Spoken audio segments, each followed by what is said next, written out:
Assalamualaikum warahmatullahi wabarakatuh. Perkenalkan, nama saya Wira Utama Nugroho Pamungkas dengan NPM 221432. Saya adalah mahasiswa Fakultas Hukum Universitas Pasundan, Bandung, Jawa Barat.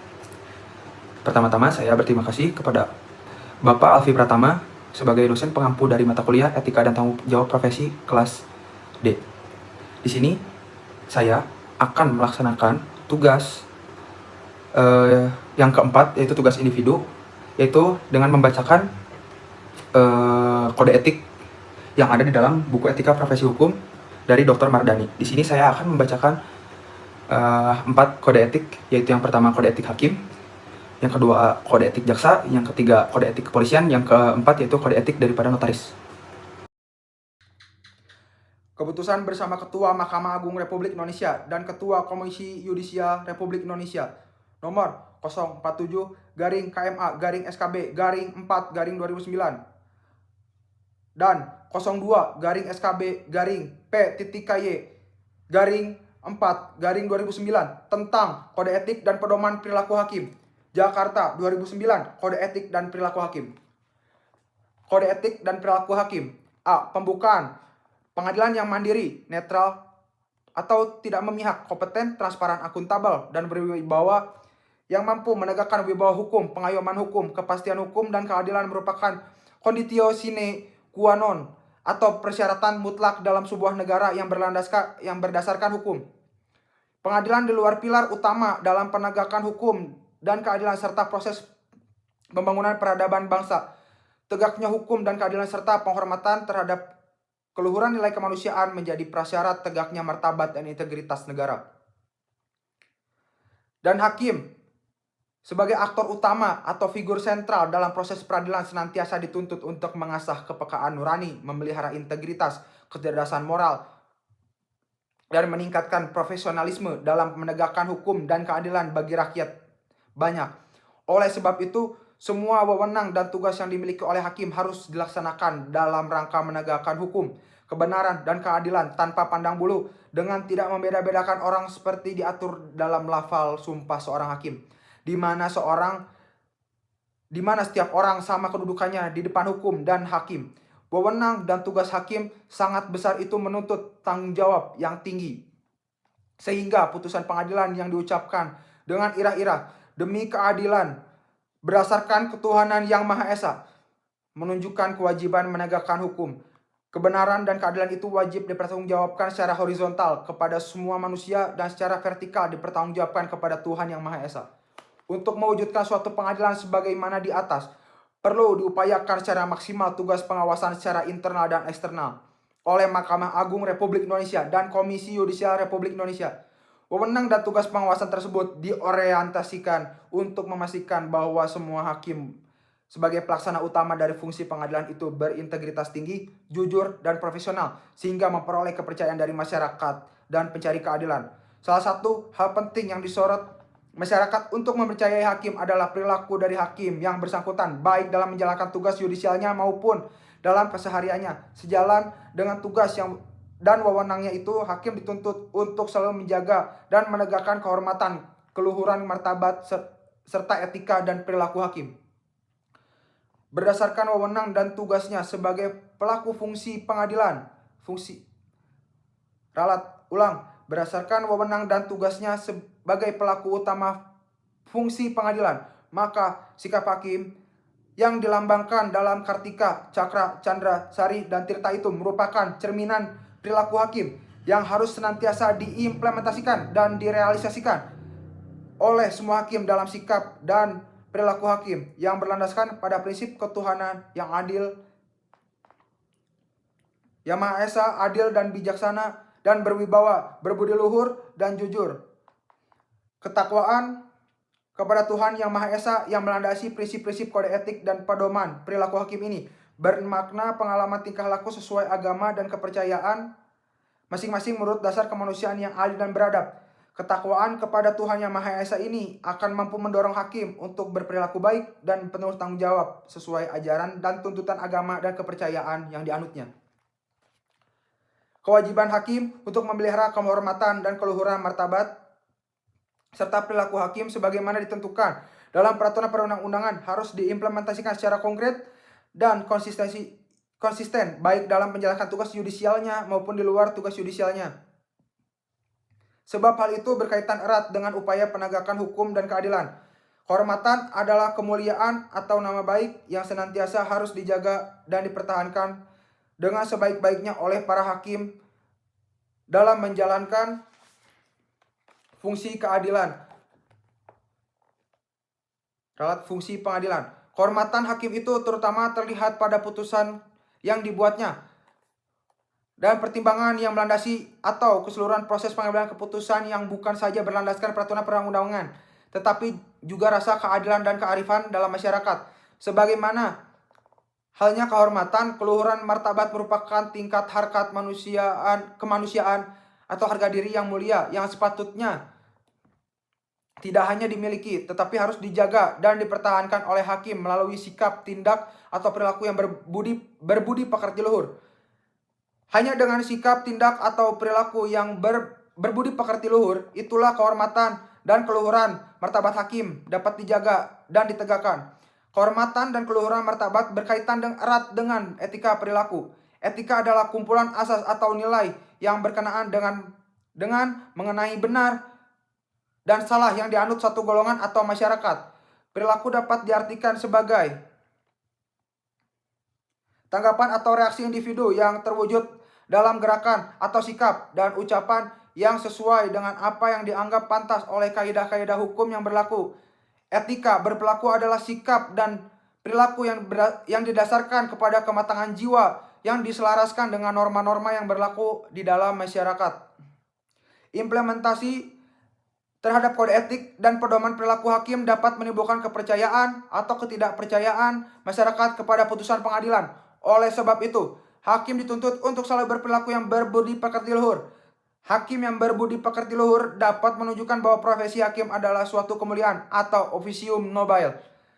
Profesi hakim memiliki sistem etika yang mampu menciptakan disiplin tata kerja dan menyelesaikan tugasnya dalam menjalankan fungsi dan mengemban profesinya. Kode etik dan pedoman perilaku hakim ini merupakan panduan keutamaan moral bagi hakim, baik dalam menjalankan tugas profesinya maupun dalam hubungan kemasyarakatan di luar kedinasan. Hakim sebagai insan yang memiliki kewajiban moral untuk berinteraksi dengan komunitas sosialnya juga terikat dengan norma-norma etika dan adaptasi kebiasaan yang berlaku dalam tata pergaulan masyarakat. Namun demikian, untuk menjamin terciptanya pengadilan yang mandiri dan tidak memihak, diperlukan pemenuhan kecukupan sarana dan prasarana bagi hakim baik selaku penegak hukum maupun sebagai warga masyarakat. Untuk itu, menjadi tugas dan tanggung jawab masyarakat dan negara memberi jaminan keamanan bagi hakim dan pengadilan termasuk kecukupan, kesejahteraan, kelayakan fasilitas dan anggaran. Walaupun demikian, meskipun kondisi di atas belum sepenuhnya terwujud, hal tersebut tidak dapat dijadikan alasan bagi hakim untuk tidak berpegang teguh pada kemurnian pelaksanaan tugas dan tanggung jawab sebagai penegak dan penjaga hukum dan keadilan yang memberi kepuasan pada pencari keadilan dan masyarakat. Sebelum disusun kode etik dan pedoman perilaku hakim ini, Mahkamah Agung telah mengadakan kajian dengan memperhatikan masukan dari hakim di berbagai tingkatan dan lingkungan peradilan, kalangan praktisi hukum, akademisi hukum, serta pihak-pihak lain dalam masyarakat. Selain itu, memperhatikan hasil perenungan ulangan atas pedoman yang pertama kali dicetuskan dalam Kongres 4 luar biasa IKHI tahun 1966 di Semarang dalam bentuk kode etik hakim Indonesia dan disempurnakan kembali dalam Munas 13 IKHI tahun 2000 di Bandung. Untuk selanjutnya ditindaklanjuti dalam rapat kerja Mahkamah Agung Republik Indonesia tahun 2002 di Surabaya yang merumuskan 10 prinsip pedoman perilaku hakim yang didahului pula dengan kajian mendalam yang meliputi proses perbandingan terhadap prinsip-prinsip internasional maupun peraturan-peraturan serupa yang ditetapkan di berbagai negara, antara lain The Bangalore Principle of Judicial Conduct. Selanjutnya, Mahkamah Agung menerbitkan pedoman perilaku hakim melalui surat keputusan Ketua Mahkamah Agung Republik Indonesia nomor KMA 104A garing SK garing 12 garing 2006 tanggal 22 Desember 2006 tentang pedoman perilaku hakim dan surat keputusan Ketua Mahkamah Agung Republik Indonesia nomor 215 garing KMA garing SK garing Romawi 12 garing 2007 tanggal 19 Desember 2007 tentang petunjuk pelaksanaan pedoman perilaku hakim. Demikian pula Komisi Yudisial Republik Indonesia telah melakukan pengkajian yang mendalam dengan memperhatikan masukan dari berbagai pihak melalui kegiatan konsultasi publik yang diselenggarakan di 8 kota yang pesertanya terdiri dari unsur hakim, praktisi hukum, akademisi hukum, serta unsur-unsur masyarakat termasuk lembaga swadaya masyarakat. Berdasarkan pertimbangan-pertimbangan tersebut di atas dan memenuhi pasal 32A junto pasal 81B Undang-Undang Nomor 3 Tahun 2009 tentang perubahan kedua Undang-Undang Nomor 14 Tahun 1985 tentang Mahkamah Agung, maka disusunlah kode etik dan pedoman perilaku hakim yang merupakan pegangan bagi para hakim seluruh Indonesia serta pedoman bagi Mahkamah Agung Republik Indonesia dan Komisi Yudisial Republik Indonesia dalam melaksanakan fungsi pengawasan internal maupun eksternal. Prinsip dasar kode etik dan pedoman perilaku hakim diimplementasikan dalam 10 aturan perilaku sebagai berikut. Ayat 1, berperilaku adil. Ayat 2, berperilaku jujur. Ayat 3, berperilaku arif dan bijaksana. Ayat 4, bersikap mandiri. Ayat 5, berintegritas tinggi. Ayat 6, bertanggung jawab. Ayat 7, menjunjung tinggi harga diri. Ayat 8, berdisiplin tinggi. Ayat 9, berperilaku rendah hati. Dan ayat 10, bersikap profesional. B. Terminologi. Angka 1, hakim adalah hakim agung dan hakim di semua lingkungan badan peradilan yang berada di bawah Mahkamah Agung termasuk hakim ad hoc. Angka 2, pegawai pengadilan adalah seluruh pegawai yang kerja di badan-badan peralihan. Angka 3, pihak berwenang adalah pemangku jabatan atau tugas yang bertanggung jawab melakukan proses dan penindakan atas pelanggaran. Angka 4, penuntut adalah penuntut umum dan auditor militer. Angka 5, lingkungan peradilan adalah badan peradilan yang berada di bawah Mahkamah Agung dan lingkungan peradilan umum, peradilan agama, peradilan militer, dan peradilan tata usaha negara. Angka 6, keluarga hakim adalah keluarga sedarah atau semenda sampai sederajat ketiga atau hubungan suami istri meskipun itu sudah bercerai. C. Pengaturan. 1. Berperilaku adil. Adil bermakna mendapatkan sesuatu pada tempatnya yang memberikan yang menjadi haknya, yang didasarkan pada suatu prinsip bahwa semua orang yang sama kedudukannya di depan hukum. Dengan demikian, tuntutan yang paling mendasar dari keadilan adalah memberikan perlakuan dan memberi kesempatan yang sama, atau equality and fairness terhadap setiap orang. Oleh karenanya, seseorang yang melaksanakan tugas atau profesi di bidang peradilan yang memikul tanggung jawab menegakkan hukum yang adil dan benar harus berlaku adil dengan tidak membeda-bedakan orang. Penerapan huruf A umum. Ayat 1, hakim wajib melaksanakan tugas-tugas hukumnya dengan menghormati asas praduga tak bersalah tanpa mengharapkan imbalan. Ayat 2, hakim wajib tidak memihak. Ayat 2, hakim wajib tidak memihak baik di dalam maupun di luar pengadilan dan tetap menjaga serta menumbuhkan kepercayaan masyarakat pencari keadilan. Ayat 3, hakim wajib menghindari hal-hal yang dapat mengakibatkan pencabutan haknya untuk mengadili perkara yang bersangkutan. Ayat 4, hakim dilarang memberikan kesan bahwa salah satu pihak yang tengah berperkara atau kuasanya termasuk penuntut dan saksi berada dalam posisi yang istimewa untuk mempengaruhi hakim yang bersangkutan.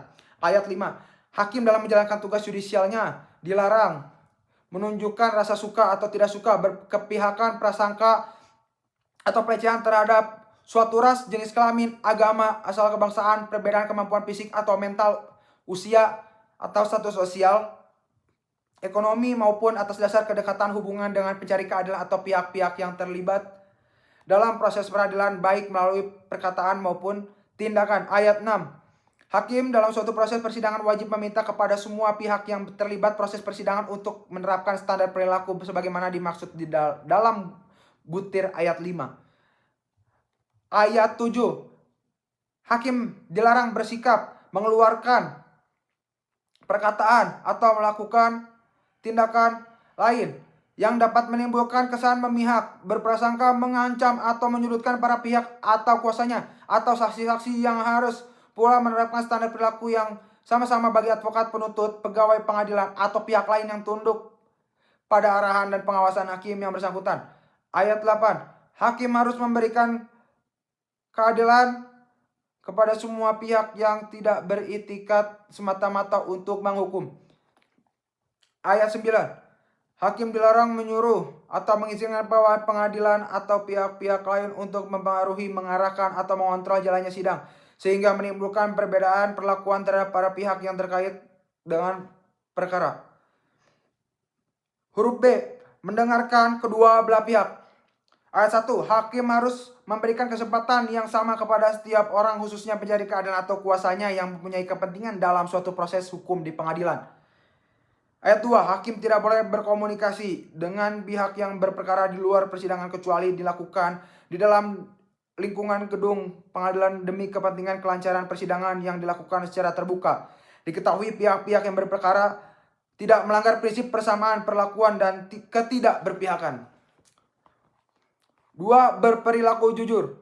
Kejujuran bermakna dapat dan berani menyatakan bahwa benar adalah benar dan yang salah adalah salah.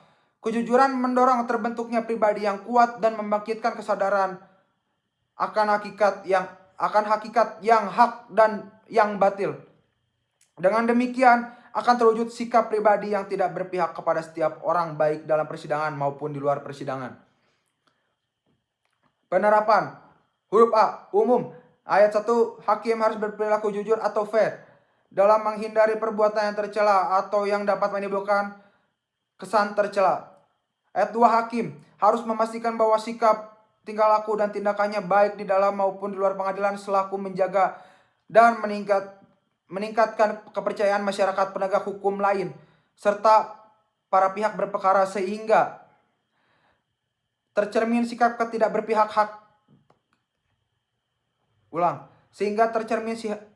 ketidakberpihakan hakim dan lembaga peradilan atau impartiality. Huruf B. Pemberian hadiah dan sejenisnya. Ayat 1. Hakim tidak boleh meminta atau menerima dan harus mencegah suami atau istri hakim, orang tua, anak, atau keluarga anggota hakim lainnya untuk meminta atau menerima gaji, hadiah, hibah, warisan, pemberian, penghargaan, dan pinjaman atau fasilitas dari A. Advokat, B. Penuntut, C. Orang yang sedang diadili, D.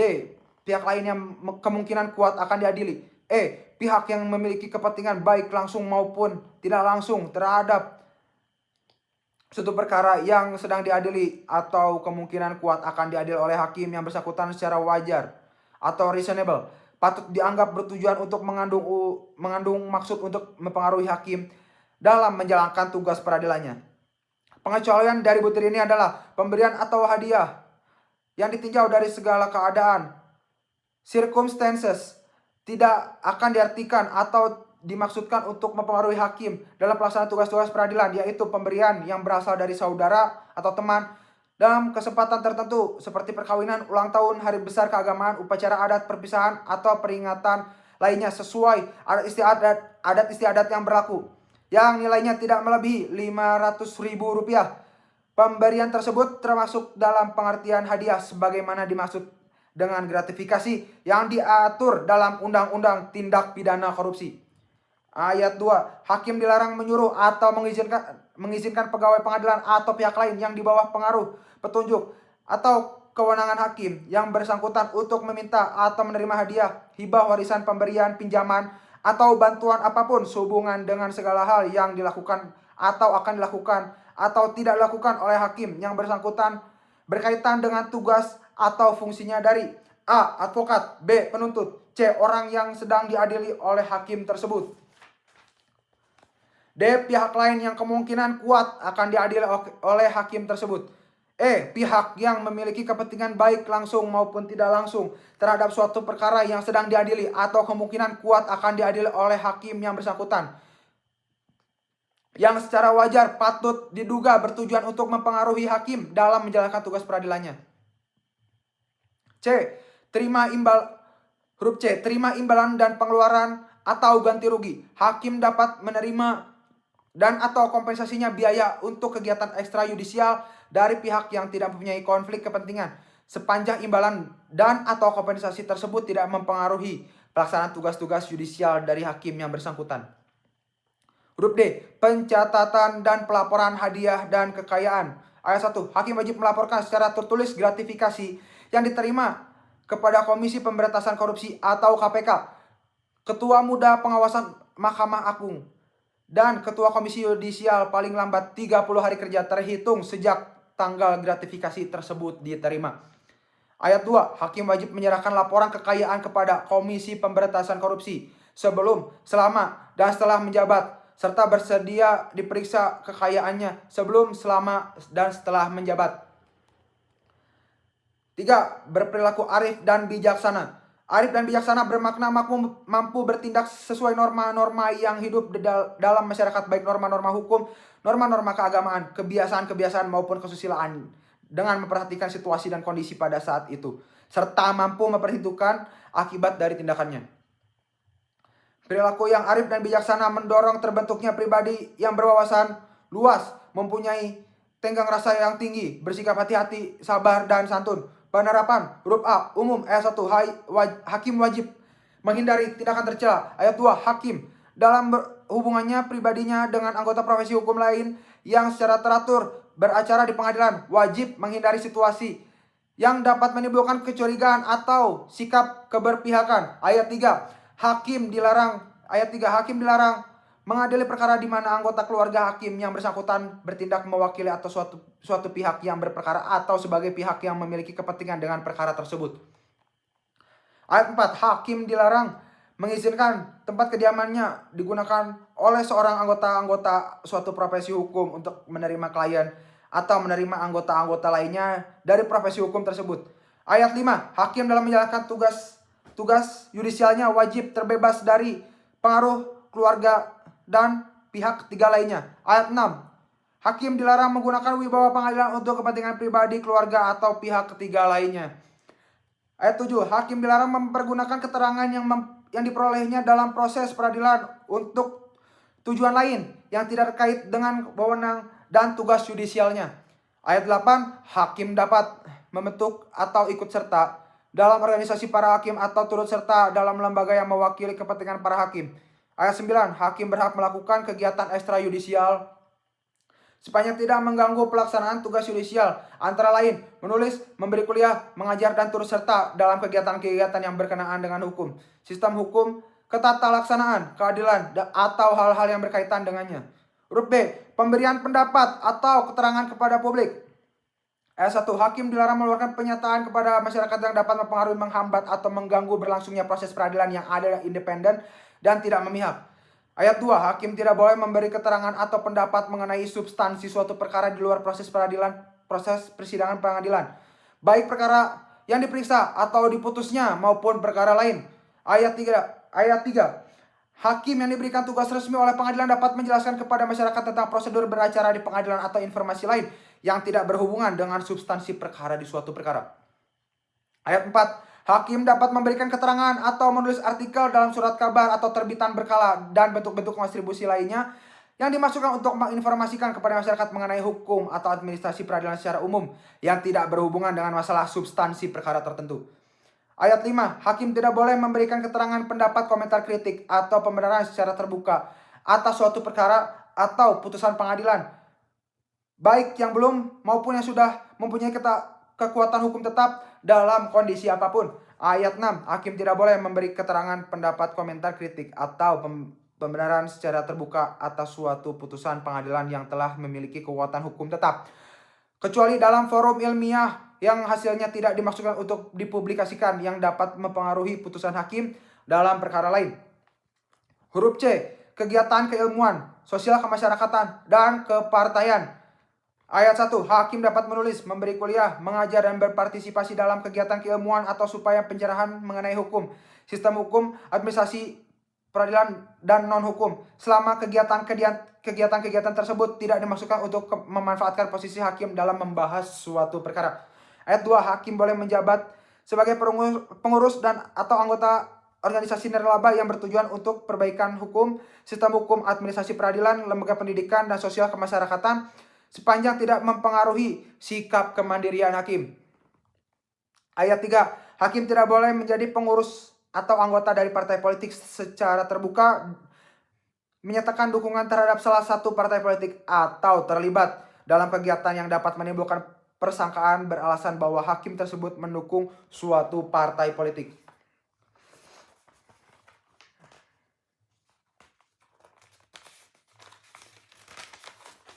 Ayat 5. Hubungan dengan pemerintah daerah. Hakim dilarang menerima gaji, hadiah, hibah, pemberian pinjaman, atau manfaat lainnya khususnya yang bersifat rutin atau terus-menerus dari pemerintah daerah, walaupun pemberian tersebut tidak mempengaruhi pelaksanaan tugas-tugas yudisial. Huruf C. Tata cara pengunduran diri. Ayat 1. Hakim yang memiliki konflik kepentingan sebagaimana diatur dalam butir B wajib mengundurkan diri dari memeriksa dan mengadili perkara yang bersangkutan. Keputusan untuk mengundurkan diri harus dibuat seawal mungkin untuk mengurangi dampak negatif yang mungkin timbul terhadap lembaga peradilan atau persangkaan bahwa peradilan tidak dijalankan secara jujur dan tidak berpihak. Ayat 2. Apabila muncul keraguan-raguan bagi hakim mengenai kewajiban mengundurkan diri, memeriksa dan mengadili suatu perkara, wajib meminta pertimbangan ketua. 6. Bertanggung jawab. Bertanggung jawab bermakna kesediaan untuk melaksanakan sebaik-baiknya segala sesuatu yang menjadi kewenangan dan tugasnya, serta memiliki keberanian untuk menanggung segala akibat atas pelaksanaan wewenang dan tugasnya tersebut. Penerapan. Huruf A. Penggunaan predikat jabatan. Hakim dilarang menyalahgunakan jabatan untuk kepentingan pribadi, keluarga, atau pihak lain. Huruf B. Penggunaan informasi peradilan. Hakim dilarang mengungkapkan atau menggunakan informasi yang bersifat rahasia yang didapat dalam kedudukan sebagai hakim untuk tujuan yang tidak ada hubungan dengan tugas-tugas peradilan. 7. Menjunjung tinggi harga diri. Harga diri bermakna bahwa pada diri manusia melekat martabat dan kehormatan yang harus dipertahankan dan dijunjung tinggi oleh setiap orang. Prinsip menjunjung tinggi harga diri, khususnya hakim, akan mendorong dan membentuk pribadi yang kuat dan tangguh, sehingga terbentuk pribadi yang senantiasa menjaga kehormatan dan martabat sebagai aparatur peradilan. Penerapan. Huruf A. Umum. Hakim harus menjaga kewibawaan serta martabat lembaga peradilan dan profesinya baik di dalam maupun di luar pengadilan. Huruf B. Aktivitas bisnis. Ayat 1. Hakim dilarang terlibat dalam transaksi keuangan dan transaksi usaha yang berpotensi memanfaatkan posisi sebagai hakim. 2. Ayat 2. Seorang hakim wajib menganjurkan agar anggota keluarganya tidak ikut dalam kegiatan yang dapat mengeksploitasi jabatan hakim tersebut. Huruf C. Aktivitas lain. Hakim dilarang menjadi advokat atau pekerjaan lain yang berhubungan dengan perkara. Ayat 1. Hakim dilarang bekerja menjalankan fungsi sebagai layaknya seorang advokat, kecuali jika huruf A. Hakim tersebut menjadi pihak di persidangan. B. Memberikan nasihat hukum cuma-cuma untuk anggota keluarga atau teman sesama hakim yang di tengah menghadapi masalah hukum. Ayat 2. Hakim dilarang bertindak sebagai arbiter atau mediator dalam kapasitas pribadi, kecuali bertindak dalam jabatan yang secara tegas diperintahkan atau diperbolehkan dalam undang-undang atau peraturan lain. Ayat 3. Hakim dilarang menjabat sebagai eksekutor, administrator, atau kuasa pribadi lainnya, kecuali untuk urusan pribadi anggota keluarga hakim tersebut, dan tidak diperbolehkan jika kegiatan tersebut secara wajar atau reasonable tidak akan mempengaruhi pelaksanaan tugasnya sebagai hakim. Ayat 4. Hakim dilarang melakukan rangkap jabatan yang ditentukan oleh peraturan. Huruf D. Aktivitas masa pensiun.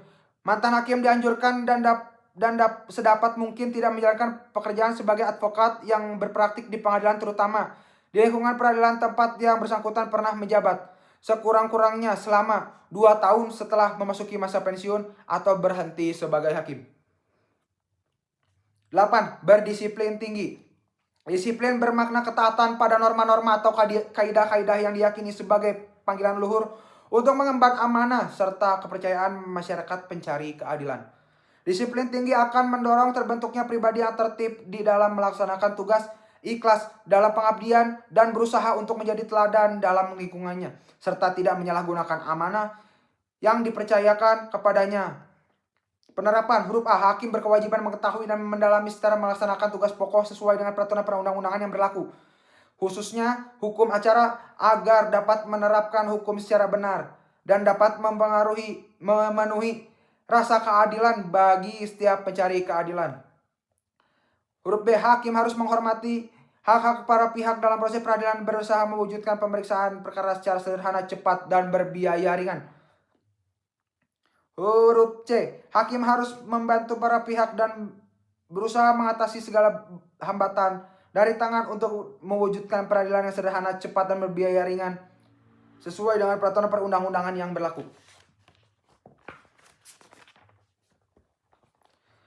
Huruf D. Ketua pengadilan atau hakim yang ditunjuk yang mendistribusikan perkara kepada majelis hakim secara adil dan merata, serta menghindari pendistribusian perkara kepada hakim yang memiliki konflik kepentingan. 9. Berperilaku rendah hati. Rendah hati bermakna kesadaran akan keterbatasan kemampuan diri, jauh dari kesempurnaan, dan terhindar dari setiap bentuk keangkuhan. Rendah hati akan mendorong terbentuknya sikap realistis, mau membuka diri untuk terus belajar, menghargai pendapat orang lain, menumbuh kembangkan sikap tenggang rasa, serta mewujudkan kesederhanaan, penuh rasa syukur dan ikhlas di dalam mengemban tugas. Penerapan. Huruf A. Pengabdian. Hakim harus melaksanakan pekerjaan sebagai sebuah pengabdian yang tulus. Pekerjaan hakim bukan semata-mata sebagai mata pencaharian dalam pelapangan kerja untuk mendapatkan penghasilan materi, melainkan sebuah amanat yang akan dipertanggungjawabkan kepada masyarakat dan Tuhan Yang Maha Esa. Huruf B. Popularitas. Hakim tidak boleh bersikap, bertingkah laku, atau melakukan tindakan mencari popularitas, pujian, penghargaan, dan sanjungan dari siapapun juga. 10. Bersikap profesional. Profesional bermakna suatu sikap moral yang dilandasi oleh tekad atau melaksanakan pekerjaan yang dipilihnya dengan kesungguhan yang didukung oleh keahlian atas dasar pengetahuan, keterampilan, dan wawasan luas. Sikap profesional akan mendorong terbentuknya pribadi yang senantiasa menjaga dan mempertahankan mutu pekerjaan, serta berusaha untuk meningkatkan pengetahuan dan kinerja sehingga tercapai setinggi-tingginya mutu hasil pekerjaan efektif dan efisien. Penerapan. Huruf A. Hakim harus mengambil langkah-langkah untuk memelihara dan mementingkan pengetahuan, keterampilan, dan kualitas pribadi untuk dapat melaksanakan tugas peradilan secara baik.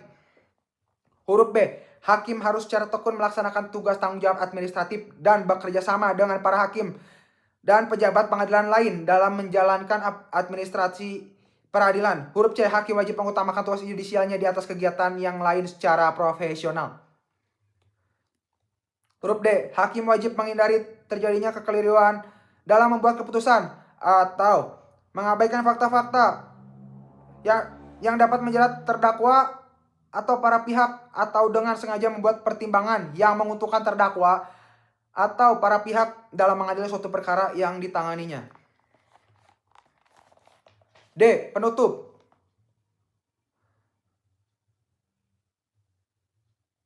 Angka 1. Setiap pimpinan pengadilan harus berupaya sungguh-sungguh untuk memastikan agar hakim dalam lingkungannya mematuhi pedoman perilaku hakim ini. Ayat 2. Angka 2. Pelanggaran terhadap pedoman ini dapat diberikan sanksi. Dalam menentukan sanksi yang layak dijatuhkan harus dipertimbangkan faktor-faktor yang berkaitan dengan pelanggaran, yaitu latar belakang, tingkat keseriusan, dan akibat dari pelanggaran tersebut terhadap lembaga peradilan ataupun pihak lain. Angka 3. Hakim yang diduga telah melakukan pelanggaran terhadap peraturan ini diperiksa oleh Mahkamah Agung Republik Indonesia dan atau Komisi Yudisial Republik Indonesia. Angka 4. Mahkamah Agung Republik Indonesia dan atau Komisi Yudisial Republik Indonesia menyampaikan hasil putusan atas hasil pemeriksaan kepada Ketua Mahkamah Agung. Angka 5. Hakim yang diusulkan untuk dikenakan sanksi pemberhentian sementara dan pemberhentian oleh Mahkamah Agung Republik Indonesia atau Komisi Yudisial Republik Indonesia diberi kesempatan untuk membela diri di Majelis Kehormatan Hakim. Ditetapkan di Jakarta tanggal 8 April 2009, Ketua Komisi Yudisial Republik Indonesia Muhammad Bushiro Mukodas SH MHum. Ketua Mahkamah Agung Republik Indonesia Dr. Harifin A. Tumpa SH.MH. Peraturan Jaksa Agung Republik Indonesia Nomor Per Strip 014 garing A garing JA garing 11 garing 2012 tentang Kode Perilaku Jaksa. dengan rahmat Tuhan Yang Maha Esa, Jaksa Agung Republik Indonesia menimbang A. Bahwa untuk mewujudkan jaksa yang memiliki integritas, bertanggung jawab, dan mampu memberikan pelayanan prima kepada masyarakat, serta mewujudkan birokrasi yang bersih, efektif, efisien, transparan, dan akuntabel, yang dilandasi doktrin Trikrama Adiaksa. B. Bahwa Peraturan Jaksa Agung Nomor Per Strip 067 garing A garing JA garing 07 garing 2007 dipandang tidak sesuai lagi dengan perkembangan dan tuntutan profesi jaksa. Berdasarkan pertimbangan sebagaimana dimaksud pada huruf A dan huruf B, maka perlu membentuk Peraturan Jaksa Agung tentang Kode Perilaku Jaksa. Mengingat 1. Undang-Undang Nomor 43 Tahun 1999 tentang perubahan Undang-Undang Nomor 8 Tahun 1974 tentang pokok-pokok kepegawaian atau Lembaran Negara Republik Indonesia tahun 1999 Nomor 169, tambahan Lembaran Negara Republik Indonesia Nomor 3890. 2. Undang-Undang Nomor 16 Tahun 2004 tentang Kejaksaan Republik Indonesia atau Lembaran Negara 2012 Nomor 1230 Republik Indonesia Tahun 2004 Nomor 67, tambahan Lembaran Negara Republik Indonesia Nomor 4401. 3. Peraturan Pemerintah Nomor 42 Tahun 2004 tentang Pembinaan Jiwa Korps dan Kode Etik Pegawai Negeri Sipil atau Lembaran Negara Republik Indonesia Tahun 2004 Nomor 142, tambahan Lembaran Negara Republik Indonesia Nomor 4450. 4. Peraturan Pemerintah Nomor 20 Tahun 2008 tentang Tata Cara Pemberhentian dengan Hormat, Pemberhentian Tidak dengan Hormat, dan Pemberhentian Sementara, serta hak jabatan fungsional jaksa yang terkena perberhentian atau Lembaran Negara Republik Indonesia tahun 2008 Nomor 41, tambahan Lembaran Negara Republik Indonesia Nomor 4827. 5. Peraturan Pemerintah Nomor 53 Tahun 2010 tentang Disiplin Pegawai Negeri Sipil atau Lembaran Negara Republik Indonesia tahun 2010 Nomor 74, tambahan Lembaran Negara Republik Indonesia Nomor 5135. 6. Peraturan Presiden Nomor 38 Tahun 2010 tentang Organisasi dan Tata Kerja Kejaksaan Republik Indonesia. 7. Keputusan Jaksa Agung Nomor Kep Strip 030 garing JA garing 1988 tanggal 23 Maret tahun 1988 tentang Trikrama Adiaksa. 8. Peraturan Jaksa Agung Nomor Per Strip 066 garing A garing JA garing 07 garing 2007 tentang standar minimum profesi jaksa. 9. Peraturan Jaksa Agung Nomor Per Strip 022 garing A garing JA garing 03 garing 2011 tentang penyelenggaraan pengawasan Kejaksaan Republik Indonesia.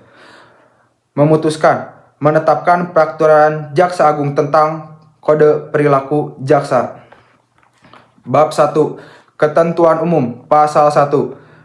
Dalam Peraturan Jaksa Agung ini, yang dimaksud dengan angka 1, jaksa adalah pejabat fungsional yang diberi wewenang oleh undang-undang untuk bertindak sebagai penuntut umum dan pelaksana putusan pengadilan yang telah memperoleh kekuatan hukum tetap serta wewenang lain berdasarkan undang-undang. 2. Profesi jaksa adalah tugas dan wewenang yang bersifat keahlian teknis dalam organisasi kejaksaan di bidang pidana, perdata, dan tata usaha negara, di bidang ketertiban dan ketentraman umum, dan tugas-tugas lain berdasarkan undang-undang. Angka 3. Kode Perilaku Jaksa adalah serangkaian norma penjabaran dari Kode Etik Jaksa sebagai pedoman keutamaan mengatur perilaku jaksa baik dalam menjalankan tugas profesinya, menjaga kehormatan dan martabat profesinya, maupun dalam melakukan hubungan kemasyarakatan di luar kedinasan. Angka 4. Pelanggaran adalah setiap perbuatan jaksa yang melanggar kewajiban dan atau larangan dalam ketentuan Kode Perilaku Jaksa, baik dilakukan di dalam maupun di luar jam kerja. 5. Kewajiban adalah sesuatu hal yang harus dilakukan oleh jaksa sebagai pejabat fungsional dalam melaksanakan tugas profesinya baik yang dilakukan di dalam maupun di luar jam kerja, dan apabila dilanggar akan dikenakan tindakan administratif. Angka 6. Larangan adalah sesuatu hal yang tidak boleh dilakukan oleh jaksa sebagai pejabat fungsional dalam melaksanakan tugas profesinya, baik yang dilakukan di dalam maupun di luar jam kerja, dan apabila dilanggar akan dikenakan tindakan administratif. Angka 7. Norma hukum adalah kaidah yang merupakan pelembagaan nilai-nilai baik dan buruk yang daya lakunya dipaksakan dari luar diri manusia untuk mewujudkan kepastian dan keadilan hukum, meliputi peraturan perundang-undangan, peraturan internal kejaksaan dalam bentuk peraturan Jaksa Agung, keputusan Jaksa Agung, instruksi Jaksa Agung, surat edaran Jaksa Agung, petunjuk pelaksanaan dan petunjuk teknis dari pimpinan kejaksaan lainnya. Angka 8. Perlindungan hukum adalah suatu perlindungan yang diberikan kepada jaksa oleh institusi kejaksaan untuk tidak dipersalahkan atas tindakannya dalam melaksanakan tugas profesi jaksa. Angka 9. Pejabat yang berwenang menjatuhkan tindakan administratif adalah pejabat yang karena jabatannya mempunyai wewenang untuk memeriksa dan menjatuhkan tindakan administratif terhadap jaksa yang melakukan pelanggaran. Angka 10. Majelis Kode Perilaku yang selanjutnya disingkat MKP adalah wadah yang dibentuk di lingkungan kejaksaan oleh pejabat yang berwenang untuk melakukan pemeriksaan terhadap dugaan pelanggaran kode perilaku jaksa. Angka 11. Peraturan Jaksa Indonesia yang selanjutnya disingkat PJI adalah wadah organisasi profesi jaksa yang menghimpun seluruh jaksa di Kejaksaan Republik Indonesia. Terdiri dari PJI Pusat berkedudukan di Kejaksaan Agung, PJI Daerah berkedudukan di Kejaksaan Tinggi, dan PJI Cabang berkedudukan di Kejaksaan Negeri. Angka 12. Lingkungan kejaksaan adalah Kejaksaan Agung, Kejaksaan Tinggi, Kejaksaan Negeri, Cabang Kejaksaan Negeri, dan perwakilan kejaksaan di luar negeri. Angka 13. Tindakan administratif adalah tindakan yang dijatuhkan kepada jaksa yang melakukan pelanggaran kode perilaku jaksa. Pasal 2. Kode perilaku jaksa berlaku bagi jaksa yang bertugas di dalam dan di luar lingkungan kejaksaan.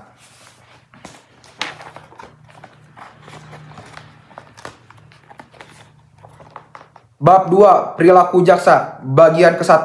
Kewajiban jaksa. Pasal 3. Kewajiban jaksa kepada negara. Huruf A.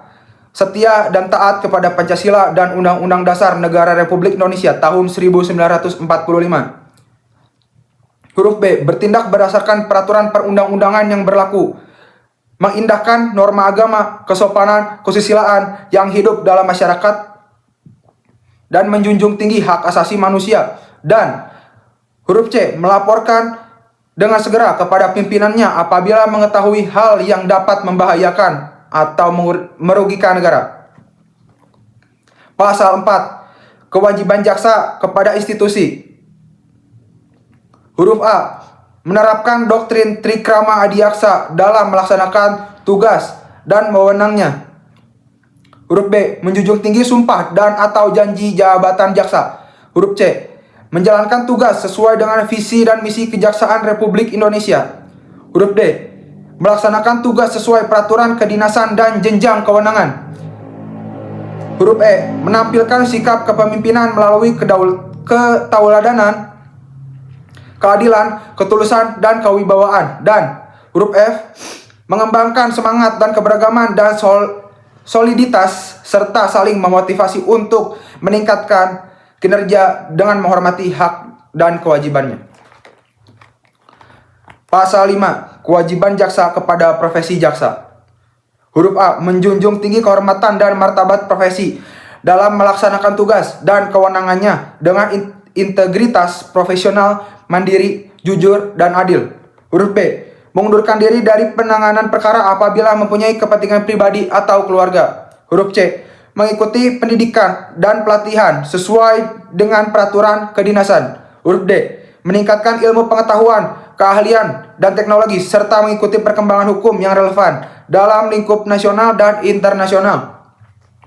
Huruf E. Menjaga ketidakberpihakan dan objektivitas saat memberikan petunjuk kepada penyidik. Huruf F. Menyimpan dan memegang rahasia profesi terutama terhadap tersangka, atau terdakwa yang masih anak-anak dan korban tindak pidana kesusilaan kecuali penyampaian informasi kepada media, tersangka atau keluarga, korban atau keluarga, dan penasihat hukum sesuai dengan peraturan perundang-undangan. Huruf G. Memastikan terdakwa, saksi, dan korban mendapatkan informasi dan jaminan atas haknya sesuai dengan peraturan perundang-undangan dan hak asasi manusia. Dan huruf F. Memberikan bantuan hukum, pertimbangan hukum, pelayanan hukum, penegakan hukum, atau tindakan hukum lainnya secara profesional, adil, efektif, efisien, konsisten, transparan, dan menghindari terjadinya benturan kepentingan dengan tugas bidang lain. Pasal 6. Kewajiban jaksa kepada masyarakat. Huruf A. Memberikan pelayanan prima dan dengan menjunjung tinggi supremasi hukum dan hak asasi manusia. Dan huruf B. Menerapkan pola hidup sesuai dengan nilai-nilai yang berlaku dalam masyarakat. Bagian kedua, integritas. Pasal 7 ayat 1. Dalam melaksanakan tugas profesi jaksa dilarang huruf A. Memberikan atau menyajikan sesuatu yang dapat memberikan keuntungan pribadi secara langsung maupun tidak langsung bagi diri sendiri maupun orang lain dengan menggunakan nama atau cara apapun. Huruf B. Meminta dan atau menerima hadiah dan atau keuntungan dalam bentuk apapun dari siapapun yang memiliki kepentingan baik langsung maupun tidak langsung. Huruf C. Menangani perkara yang mempunyai kepentingan pribadi atau keluarga atau finansial secara langsung maupun tidak langsung. Huruf D. Melakukan permufakatan secara melawan hukum dengan para pihak yang terkait dalam penanganan perkara. Huruf E. Memberikan perintah yang bertentangan dengan norma hukum yang berlaku. Huruf F. Merekayasa fakta-fakta hukum dalam penanganan perkara. Huruf G. Menggunakan kewenangannya untuk melakukan penekanan secara fisik dan atau psikis. Dan huruf F. Menggunakan barang bukti dan alat bukti yang patut diduga telah direkayasa atau diubah atau dipercaya telah mendapatkan melalui cara-cara yang melanggar hukum. Ayat 2. Jaksa wajib melarang keluarganya meminta dan atau menerima hadiah atau keuntungan dalam bentuk apapun dari siapapun yang memiliki kepentingan baik langsung maupun tidak langsung dalam pelaksanaan tugas profesi jaksa. Bagian ketiga, kemandirian. Ayat 1. Jaksa melaksanakan tugas, fungsi, dan kewenangannya. Huruf A. Secara mandiri terlepas dari pengaruh kekuasaan pemerintah maupun pengaruh kekuasaan lainnya. Dan huruf B. Tidak terpengaruh oleh kepentingan individu maupun kepentingan kelompok serta tekanan publik maupun media. Ayat 2. Jaksa dibenarkan menolak perintah atasan yang melanggar norma hukum dan kepadanya diberikan perlindungan hukum. Ayat 3. Penolakan sebagaimana dimaksud pada ayat 2 disampaikan secara tertulis kepada yang memberikan perintah dengan menyebutkan alasan dan ditembuskan kepada atasan pemberi perintah. Bagian keempat, ketidakberpihakan. Pasal 9. Dalam melaksanakan tugas profesi, jaksa dilarang huruf A. Bertindak diskriminatif berdasarkan suku, agama, ras, gender, golongan sosial, dan politik dalam pelaksanaan tugas profesinya. Huruf B. Merangkap menjadi pengusaha, pengurus atau karyawan badan usaha milik negara atau daerah, badan usaha swasta, pengurus atau anggota partai politik, advokat, dan atau huruf C. Memberikan dukungan kepada calon presiden atau wakil presiden, Dewan Perwakilan Rakyat, Dewan Perwakilan Daerah, Dewan Perwakilan Rakyat Daerah, dan calon kepala daerah atau wakil kepala daerah dalam pemilihan kegiatan. Bagian kelima, perlindungan. Pasal 10. Jaksa mendapatkan perlindungan dari tindakan yang sewenang-wenang dalam melaksanakan tugas profesi jaksa. Pasal 11. Jaksa dalam melaksanakan tugas profesi jaksa berhak A. Melaksanakan fungsi jaksa tanpa intimidasi, gangguan, dan pelecehan. Huruf B. Mendapatkan perlindungan hukum untuk tidak dipersalahkan sebagai akibat dari pelaksanaan tugas dan fungsi jaksa yang dilakukan sesuai dengan peraturan yang berlaku. Huruf C. Mendapatkan perlindungan secara fisik termasuk keluarganya oleh pihak yang berwenang jika keamanan pribadi terancam sebagai akibat dari pelaksanaan tugas dan fungsi jaksa yang dilakukan sesuai dengan peraturan yang berlaku. Huruf D. Mendapatkan pendidikan dan pelatihan baik teknis maupun non-teknis. Huruf E. Mendapatkan sarana yang layak dalam melaksanakan tugas, remunerasi, gaji, serta penghasilan lain sesuai dengan peraturan yang berlaku. Huruf F. mendapatkan kenaikan pangkat, jabatan, dan atau promosi berdasarkan parameter objektif, kualifikasi profesional, kemampuan, integritas, kinerja, dan pengalaman, serta diputuskan sesuai dengan prosedur yang adil dan tidak memihak. Huruf G. Memiliki kebebasan berpendapat dan berekspresi, kecuali dengan tujuan membentuk opini publik yang dapat merugikan penegakan hukum. Dan huruf F. Mendapatkan proses pemeriksaan yang cepat, adil, dan evaluasi serta keputusan yang objektif berdasarkan peraturan yang berlaku. Dalam hal jaksa melakukan tindakan indisipliner. Bab 3. Tindakan administratif pasal 12. Ayat 1. Jaksa wajib menghormati dan mematuhi kode perilaku jaksa. Ayat 2. Setiap pimpinan unit kerja wajib berupaya untuk memastikan jaksa agar di dalam lingkungannya mematuhi kode perilaku jaksa. Ayat 3. Jaksa yang terbukti melakukan pelanggaran dijatuhkan tindakan administratif. Ayat 4. Tindakan administratif tidak mengesampingkan ketentuan pidana dan hukuman disiplin berdasarkan peraturan disiplin pegawai negeri sipil apabila atas perbuatan tersebut terdapat ketentuan yang dilanggar. Pasal 13. Ayat 1. Tindakan administratif terdiri dari huruf A. Pembebasan dari tugas-tugas jaksa paling singkat 3 bulan dan paling lama 1 tahun, dan atau huruf B. Pengalihan tugas pada satuan kerja yang lain paling singkat 1 tahun dan paling lama 2 tahun. Ayat 2. Apabila selama menjalani tindakan administratif diterbitkan surat keterangan kepegawaian atau clearance kepegawaian, maka dicantumkan tindakan administratif tersebut. Ayat 3. Setelah selesai menjalani tindakan administratif, jaksa yang bersangkutan dapat dialih tugaskan kembali ke tempat semula atau ke satuan kerja lain yang setingkat dengan satuan kerja sebelum dialih tugaskan. Pasal 14. Keputusan pembebasan dari tugas-tugas jaksa dan keputusan pengalihan tugas pada satuan kerja lain terhadap jaksa diterbitkan oleh pejabat yang berwenang melakukan tindakan administratif. Bab 4. Tata cara pemeriksaan dan penjatuhan tindakan administratif. Bagian ke-1. Majelis Kode Perilaku. Pasal 15 ayat 1. Dugaan pelanggaran diperoleh dari laporan atau pengaduan masyarakat, temuan pengawasan, melekat atau waskat, dan pengawasan fungsional atau wasnal. Ayat 2. Pemeriksaan terhadap dugaan pelanggaran ditindaklanjuti melalui proses klarifikasi dan pemeriksaan yang dilaksanakan berdasarkan Peraturan Jaksa Agung tentang penyelenggaraan pengawasan Kejaksaan Republik Indonesia. Ayat 3. Apabila berdasarkan hasil pemeriksaan sebagaimana dimaksud pada ayat 2 dinyatakan sebagai pelanggaran kode perilaku jaksa, maka hasil pemeriksaan diteruskan kepada pejabat yang berwenang untuk membentuk majelis kode perilaku.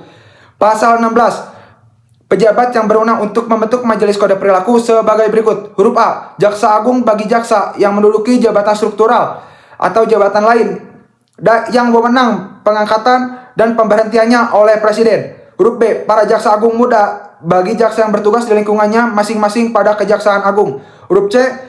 Jaksa agung muda pengawasan bagi jaksa yang bertugas di luar lingkungan Kejaksaan Agung, Kepala Kejaksaan Tinggi dan Wakil Kepala Kejaksaan Tinggi. Atau huruf D. Kepada Kepala Kejaksaan Tinggi bagi jaksa yang bertugas di Kejaksaan Tinggi, Kepala Kejaksaan Negeri, dan jaksa yang bertugas di Kejaksaan Negeri dalam wilayah hukumnya. Pasal 17 ayat 1. Setelah menerima hasil pemeriksaan, pejabat yang berwenang membentuk majelis kode perilaku menerbitkan surat keputusan pembentukan majelis kode perilaku. Ayat 2. Pejabat sebagaimana dimaksud pada ayat 1 melaporkan akan dimulainya pemeriksaan dan telah selesainya pemeriksaan kepada atasan secara berjenjang selambat-lambatnya dalam jangka waktu 7 hari kerja. Pasal 18 ayat 1. Majelis kode perilaku terdiri dari huruf A. Ketua merangkap anggota adalah pejabat yang berwenang membentuk majelis kode perilaku atau pejabat yang ditunjuk.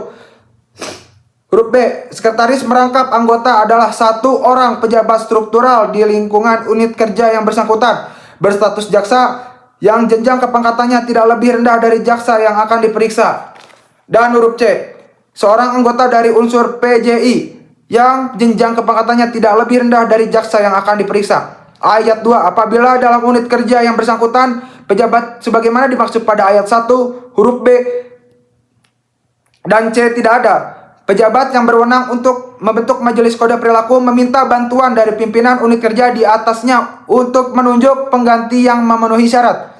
Ayat 3. Majelis Kode Perilaku dibantu oleh staf tata usaha yang ditunjuk oleh pejabat yang berwenang. Pasal 19. Susunan Majelis Kode Perilaku sebagaimana dimaksud dalam pasal 18 ayat 1 sebagai berikut. Huruf A. Jaksa Agung atau pejabat yang ditunjuk, pejabat eselon 1 dan unsur PJI pusat apabila jaksa yang diduga melakukan pelanggaran adalah pejabat struktural eselon 1. B. Jaksa Agung muda di tempat jaksa yang bersangkutan bertugas atau kepala badan pendidikan dan pelatihan, pejabat eselon 2 atau pejabat yang ditunjuk pada masing-masing jaksa agung muda serta unsur PJI pusat. Apabila kejaksaan yang diduga melakukan pelanggaran adalah jaksa yang bertugas di lingkungan Kejaksaan Agung atau badan pendidikan dan pelatihan. Huruf C. Jaksa Agung muda pengawasan, pejabat eselon 2 atau pejabat yang ditunjuk pada Jaksa Agung muda bidang pengawasan serta unsur PJI pusat apabila jaksa yang diduga melakukan pelanggaran adalah Kepala Kejaksaan Tinggi, Wakil Kepala Kejaksaan Tinggi, atau jaksa yang bertugas di luar lingkungan kejaksaan. Huruf D. Kepala Kejaksaan Tinggi atau pejabat lain yang ditunjuk, pejabat eselon 3 atau pejabat lain yang ditunjuk, serta unsur PJI daerah. Apabila jaksa yang diduga melakukan pelanggaran adalah jaksa yang bertugas di Kejaksaan Tinggi dan Kepala Kejaksaan Negeri dalam wilayah hukumannya, atau huruf E. Kepala Kejaksaan Tinggi atau pejabat lain yang ditunjuk, Kepala Kejaksaan Negeri atau pejabat lain yang ditunjuk, serta unsur PJI daerah apabila jaksa yang diduga melakukan pelanggaran kode perilaku adalah jaksa yang bertugas di Kejaksaan Negeri. Bagian kedua, tata cara pemeriksaan. Pasal 20 ayat 1. Majelis Kode Perilaku melakukan pemanggilan kepada jaksa yang akan dilakukan pemeriksaan beserta pihak-pihak lain yang terkait untuk dilakukan pemeriksaan. Ayat 2. Pemanggilan terhadap jaksa yang diduga melakukan pelanggaran dan pihak-pihak lain yang terkait dilakukan secara tertulis kurang-kurangnya 3 hari kerja sebelum pemeriksaan dilakukan. Ayat 3. Dalam hal jaksa atau saksi yang akan diperiksa dan atau pihak-pihak lain yang terkait tidak memenuhi panggilan yang disampaikan Majelis Kode Perilaku mengirimkan panggilan kedua. Ayat 4.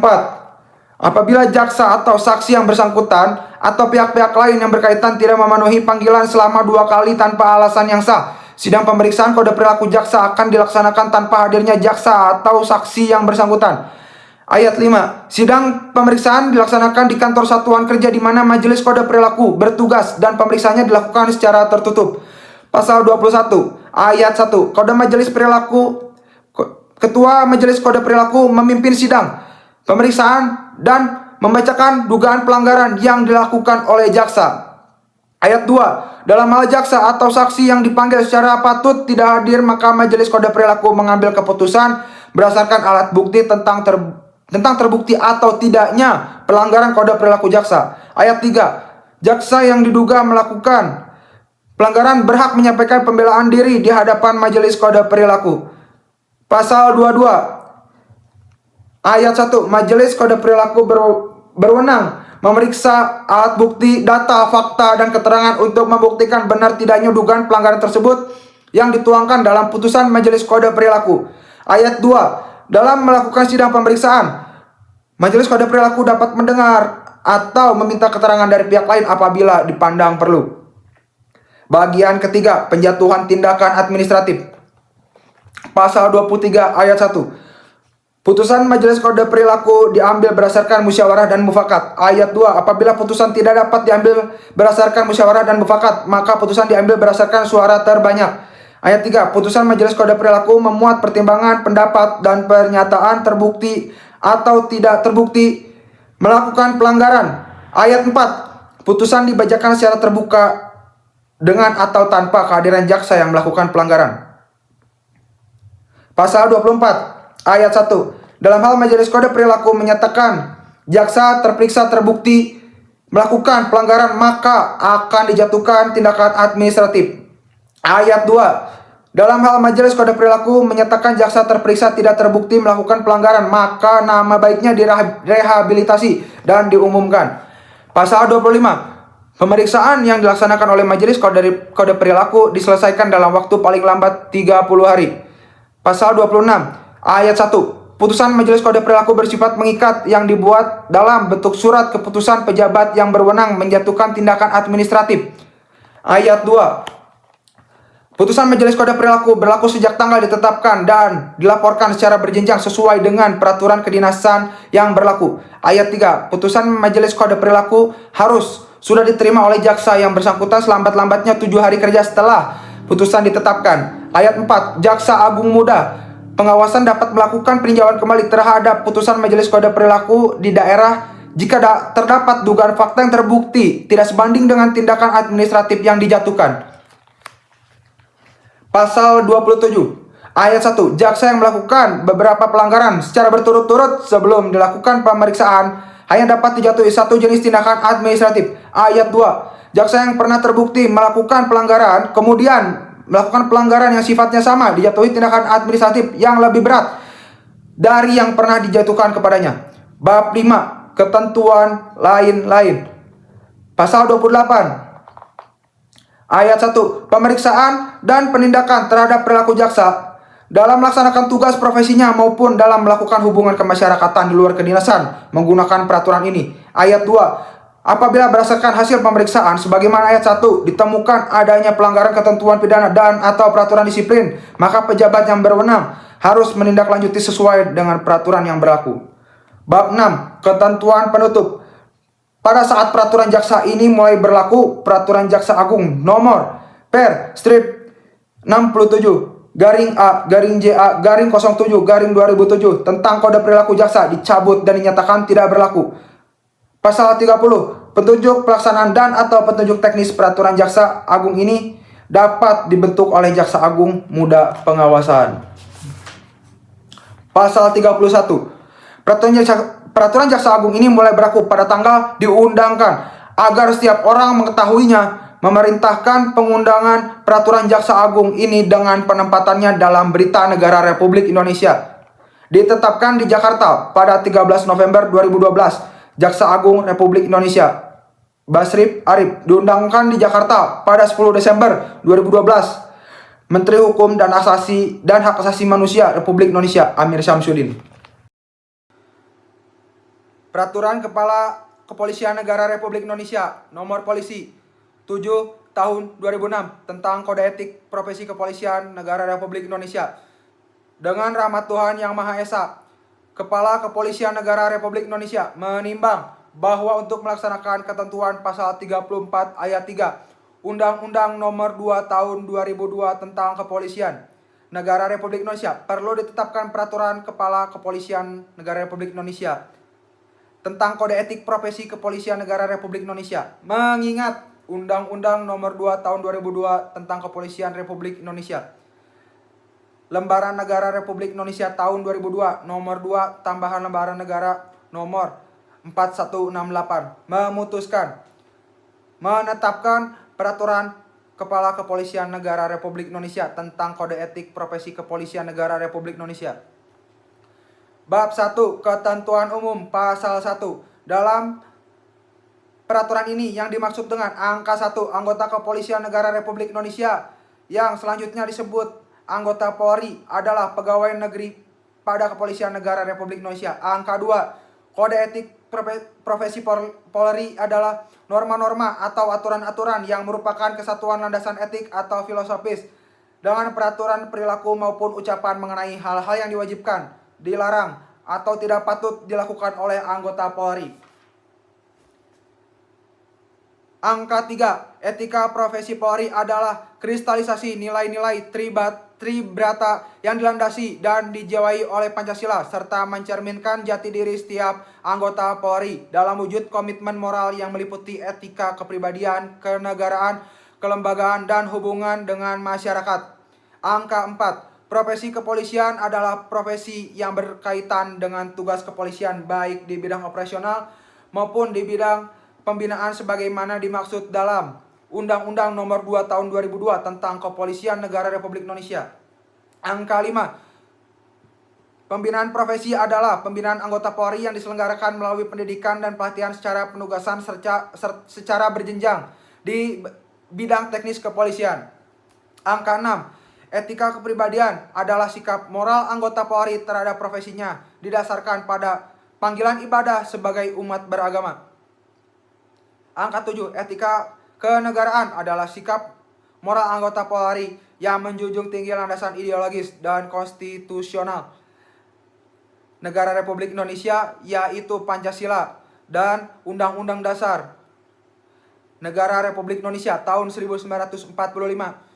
Angka 8. Etika kelembagaan adalah sikap moral anggota Polri terhadap institusi yang menjadi wadah pengabdian dan patut dijunjung tinggi sebagai ikatan lahir batin dari semua insan Bayangkara dengan segala martabat dan kehormatannya.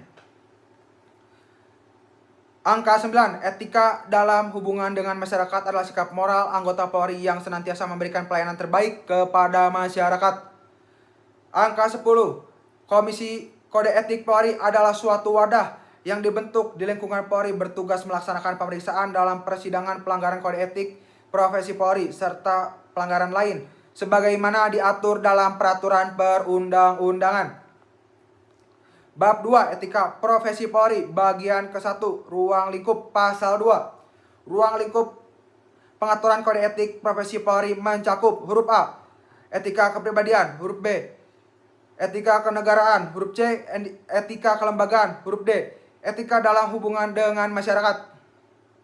Bagian kedua, etika kepribadian. Pasal 3. Dalam etika kepribadian, setiap anggota Polri wajib huruf A. Beriman dan bertakwa kepada Tuhan Yang Maha Esa. Huruf B. Menjunjung tinggi sumpah sebagai anggota Polri dari dalam hati nuraninya kepada Tuhan Yang Maha Esa. Huruf C. Melaksanakan tugas kenegaraan dan kemasyarakatan dengan niat murni karena kehendak Tuhan Yang Maha Esa sebagai wujud nyata amal ibadahnya. Bagian ketiga, etika kenegaraan. Pasal 4. Dalam etika kenegaraan, setiap anggota Polri wajib huruf A. Menjunjung tinggi Pancasila dan Undang-Undang Dasar Negara Republik Indonesia tahun 1945 sebagai landasan ideologi dan konstitusi bangsa dan negara kesatuan Republik Indonesia. Huruf B. Menjunjung tinggi kepentingan bangsa dan negara kesatuan Republik Indonesia. Huruf C. Menjaga, memelihara, dan meningkatkan rasa aman dan tentram bagi bangsa dan negara kesatuan Republik Indonesia. Huruf D. Menjaga keselamatan fasilitas umum dan hak milik perorangan serta menjauhkan sekuat tenaga dari kerusakan dan penurunan nilai guna atas tindakan yang diambil dalam pelaksanaan tugas. Huruf E. Menunjukkan penghargaan dan kerjasama dengan sesama pejabat negara dalam pelaksanaan tugas. Huruf E. Menjaga keutuhan wilayah hukum negara kesatuan Republik Indonesia yang berdasarkan Pancasila dan Undang-Undang Dasar Negara Republik Indonesia tahun 1945. Memelihara persatuan dalam kebinekaan bangsa dan menjunjung tinggi kedaulatan rakyat. Bagian keempat, etika kelembagaan. Pasal 5. Dalam etika kelembagaan, setiap anggota Polri wajib huruf A. Menjaga citra dan kehormatan lembaga Polri. Huruf B. Menjalankan tugasnya sesuai dengan visi dan misi lembaga Polri yang dituntun oleh asas pelayanan serta didukung oleh pengetahuan dan keahlian. Huruf C. Memperlakukan sesama anggota sebagai subjek yang bermartabat yang ditandai oleh pengakuan akan hak dan kewajiban yang sama. Huruf D. Mengembangkan semangat kebersamaan serta saling mendorong untuk huruf E. Meningkatkan kerja pelayanan pada kepentingan umum, meningkatkan kemampuan demi profesionalisme kepolisian. Pasal 6. Anggota Polri dalam menggunakan kewenangannya wajib berdasarkan norma hukum dan mengindahkan norma agama, kesopanan, kesusilaan, serta nilai-nilai kemanusiaan. Pasal 7. Ayat 1. Setiap anggota Polri wajib memegang teguh garis komando dan mematuhi jenjang kewenangan dan bertindak berdasarkan aturan dan tata cara yang berlaku. Ayat 2. Setiap atasan tidak dibenarkan memberikan perintah yang bertentangan dengan norma hukum yang berlaku dan wajib bertanggung jawab atas pelaksanaan perintah yang diberikan kepada anggota bawahannya. Ayat 3. Setiap anggota Polri wajib menolak perintah atasan yang melanggar norma hukum dan untuk itu anggota tersebut wajib mendapatkan perlindungan hukum. Ayat 4. Setiap anggota Polri dalam melaksanakan perintah kedinasannya tidak dibenarkan melampaui batas kewenangannya dan wajib menyampaikan pertanggungjawaban tugasnya kepada atasan langsung. Ayat 5. Setiap anggota Polri dalam melaksanakan tugas dan wewenangnya tidak boleh terpengaruh oleh istri atau suami, anak, dan orang-orang lain yang masih terikat hubungan keluarga atau pihak lain yang tidak ada hubungannya dengan kedinasan. Pasal 8 ayat 1. Setiap anggota Polri wajib menampilkan sikap kepemimpinan melalui keteladanan, kejujuran, keadilan, ketulusan, dan kewibawaan untuk melaksanakan keputusan pimpinan yang dibangun melalui tata cara yang berlaku guna tercapainya Tujuan organisasi. Ayat 2. Dalam rapat atau pertemuan untuk mengambil keputusan boleh berbeda pendapat sebelum diputuskan pimpinan dan setelah diputuskan setiap anggota wajib tunduk dan mengamankan keputusan tersebut. Pasal 9. Setiap anggota Polri wajib menampilkan rasa setia kawan dengan sesama anggota Polri sebagai ikatan batin yang tulus atas dasar kesadaran bersama akan tanggung jawab sebagai salah satu pilar keutuhan bangsa Indonesia. Dengan menjunjung tinggi prinsip-prinsip kehormatan sebagai berikut. Huruf A. Menyadari sepenuhnya sebagai perbuatan tercela apabila meninggalkan kawan yang terluka, meninggal dunia, atau memerlukan pertolongan dalam pelaksanaan tugas sedangkan keadaan memungkinkan untuk memberi pertolongan. Huruf B. Merupakan keteladanan bagi seorang atasan untuk membantu kesulitan bawahannya. Huruf C. Merupakan kewajiban moral seorang atasan atau bawahan untuk saling menunjukkan rasa hormat yang tulus. Huruf D. Merupakan sikap terhormat atau terpuji bagi anggota Polri apabila menghadiri pemakaman anggota Polri dan purnawirawan Polri yang meninggal dunia. Huruf E. Selalu terpanggil untuk memberikan bantuan kepada sesama anggota Polri dan purnawirawan Polri beserta keluarganya yang menghadapi suatu kesulitan. Huruf F. Merupakan sikap terhormat apabila tidak menyampaikan dan menyebarkan rahasia pribadi, kejelekan teman, atau keadaan di dalam lingkungan Polri kepada orang lain. Bagian kelima. Etika dalam hubungan dengan masyarakat. Ayat 1.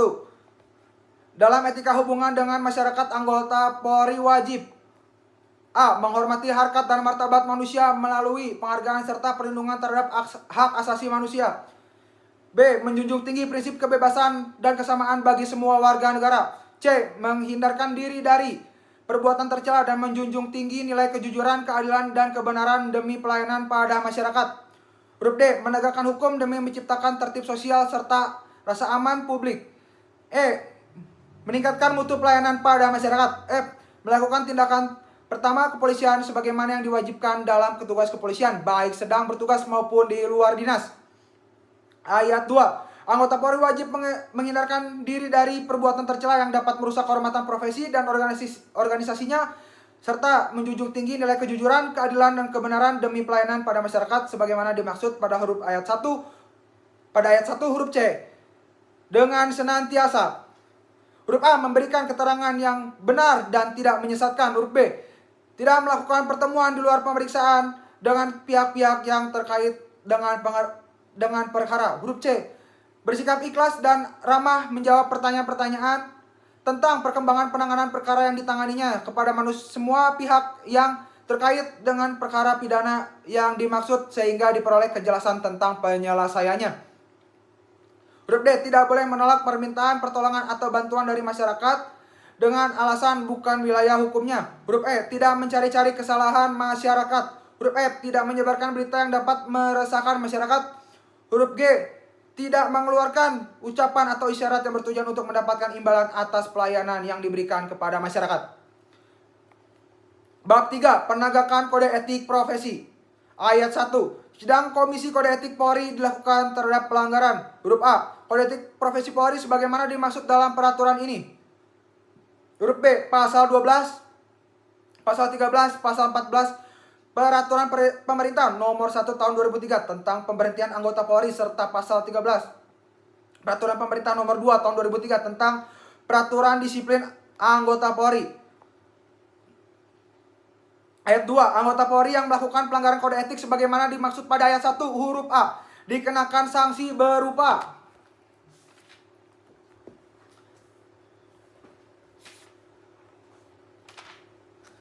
huruf A. Perilaku pelanggar dinyatakan sebagai perbuatan tercela. Huruf B. Kewajiban pelanggar untuk meminta maaf secara terbatas ataupun secara langsung. Huruf C. Kewajiban pelanggar untuk mengikuti pembinaan ulang profesi. Huruf D. Pelanggar dinyatakan tidak layak lagi untuk menjalankan profesi atau fungsi kepolisian. Ayat 3. Sanksi sebagaimana dimaksud pada ayat 2 dinyatakan secara tertulis dengan keputusan sidang Komisi Kode Etik Polri. Ayat 4. Pelanggaran terhadap Pasal 12, Pasal 13, dan Pasal 14 Peraturan Pemerintah Nomor 1 Tahun 2003 tentang pemberhentian anggota Polri serta Pasal 13 Peraturan Pemerintah Nomor 2 Tahun 2003 tentang peraturan disiplin anggota Polri sebagaimana dimaksud pada ayat 1 Huruf B, dikenakan sanksi sesuai yang berlaku pada peraturan pemerintah dimaksud. Pasal 12 ayat 1, penjatuhan sanksi sebagaimana dimaksud dalam pasal 11 diputuskan dalam sidang Komisi Kode Etik Polri. Ayat 2, sanksi sebagaimana dimaksud dalam pasal 11 ayat 2 huruf B dilakukan di muka sidang Kode Etik Polri atau melalui media. Ayat 3, sanksi sebagaimana dimaksud dalam pasal 11 ayat 2 huruf C, kewajiban untuk mengikuti penataran atau pelatihan ulang pembinaan profesi di lembaga pendidikan Polri dengan biaya dari Satker terperiksa. Ayat 4, sanksi sebagaimana dimaksud dalam pasal 11 ayat 2 huruf D yaitu sanksi administratif berupa rekomendasi untuk huruf A, dipindahkan tugas ke jabatan yang berbeda, dipindahkan tugas ke wilayah yang berbeda. Huruf C, pemberhentian dengan hormat. Huruf D, pemberhentian tidak dengan hormat. Pasal 13, sanksi sebagaimana dimaksud dalam pasal 11 ayat 2 huruf A, huruf B, dan huruf C bersifat mutlak dan mengikat. Pasal 14 ayat 1, pemeriksaan atas pelanggaran kode etik Polri dilakukan oleh Komisi Kode Etik Polri. Ayat 2, tata cara sidang Komisi Kode Etik Polri sebagaimana dimaksud pada ayat 1 diatur lebih lanjut dengan peraturan Kapolri. Pasal 15, anggota Polri yang diputuskan pidana dengan hukuman pidana selama pidana penjara minimum 3 bulan yang telah berkekuatan hukum tetap dapat direkomendasikan oleh anggota sidang Komisi Kode Etik Polri tidak layak untuk tetap dipertahankan sebagai anggota Polri. Pasal 16, apabila terjadi pelanggaran kumulatif antara pelanggaran disiplin dengan kode etik profesi Polri, maka penyelesaiannya dilakukan melalui sidang disiplin atau sidang Komisi Kode Etik Polri berdasarkan pertimbangan atasan ankum dari terperiksa dan pendapat serta saran hukum dari pengemban fungsi pembinaan hukum. Pasal 17, dalam pemeriksaan pelanggaran kode etik profesi Polri, terperiksa dapat didampingi oleh anggota Polri yang ditunjuk oleh terperiksa. Bab 4, ketentuan penutup. Pada saat peraturan Kepala Kepolisian Negara Republik Indonesia ini mulai berlaku, Keputusan Kepala Kepolisian Negara Republik Indonesia nomor polisi Kep garing 32 garing Romawi 7 garing 2003 tentang kode etik profesi Kepolisian Republik Indonesia dicabut dan dinyatakan tidak berlaku. Pasal 19, peraturan Kepala Kepolisian Negara Republik Indonesia ini mulai berlaku pada tanggal ditetapkan di Jakarta pada tanggal 2006. Kepala Kepolisian Negara Republik Indonesia Dr. Susanto, Jenderal Polisi. Kode Etik Notaris Ikatan Notaris Indonesia INI. Bab 1, Ketentuan Umum. Pasal 1, dalam kode etik ini yang dimaksud dengan angka 1, Ikatan Notaris Indonesia disingkat ini adalah perkumpulan atau organisasi bagi pars notaris berdiri semenjak tanggal 1 Juli 1908. Diakui sebagai badan hukum atau reh person berdasarkan Government Based Law atau penetapan pemerintah tanggal 5 September 1908 nomor 9 merupakan satu-satunya wadah pemersatu bagi semua dan setiap orang yang memangku dan menjalankan tugas jabatan sebagai pejabat umum di Indonesia. Sebagaimana hal itu telah diakui dan mendapat pengesahan dari pemerintah berdasarkan keputusan Menteri Kehakiman Republik Indonesia pada tanggal 23 Januari 1995 nomor C2-1002.HT.01.06 tahun 1995 dan telah diumumkan di dalam Berita Negara Republik Indonesia tanggal 7 April 1995 nomor 28 tambahan nomor 1 garing P-1995. Oleh karena itu, sebagai dan merupakan organisasi notaris sebagaimana yang dimaksud dalam Undang-Undang Nomor 30 Tahun 2004 tentang jabatan notaris yang diundangkan dalam Lembaran Negara Republik Indonesia tahun 2004 nomor 117. Angka 2, Kode Etik Notaris. Dan untuk selanjutnya akan disebut kode etik adalah seluruh kaidah moral yang ditentukan oleh Perkumpulan Ikatan Notaris Indonesia. Yang selanjutnya akan disebut perkumpulan berdasarkan keputusan Kongres Perkumpulan dan atau yang ditentukan oleh dan diatur dalam peraturan perundang-undangan yang mengatur tentang hal itu dan yang berlaku bagi serta wajib ditaati oleh setiap dan semua anggota perkumpulan dan semua orang yang menjalankan tugas jabatan sebagai notaris, termasuk di dalam pars jabatan sementara notaris, notaris pengganti, dan notaris pengganti khusus. Angka 3. Disiplin organisasi adalah kepatuhan anggota perkumpulan dalam rangka memenuhi kewajiban-kewajiban, terutama kewajiban administrasi dan kewajiban finansial yang telah diatur oleh perkumpulan. Angka 4. Notaris adalah setiap orang yang memangku dan menjalankan tugas jabatan sebagai pejabat umum, sebagaimana yang dimaksud dalam pasal 1 angka 1 junto pasal 15 Undang-Undang Nomor 30 Tahun 2004 tentang jabatan notaris. Angka 5. Pengurus pusat adalah pengurus perkumpulan pada tingkat nasional yang mempunyai tugas, kewajiban, serta kewenangan untuk mewakili dan bertindak atas nama perkumpulan, baik di luar maupun di muka pengadilan. Angka 6. Pengurus wilayah adalah pengurus perkumpulan pada tingkat provinsi atau yang setingkat dengan itu. Angka 7. Pengurus daerah adalah pengurus perkumpulan pada tingkat kota atau kabupaten. Angka 8 huruf A.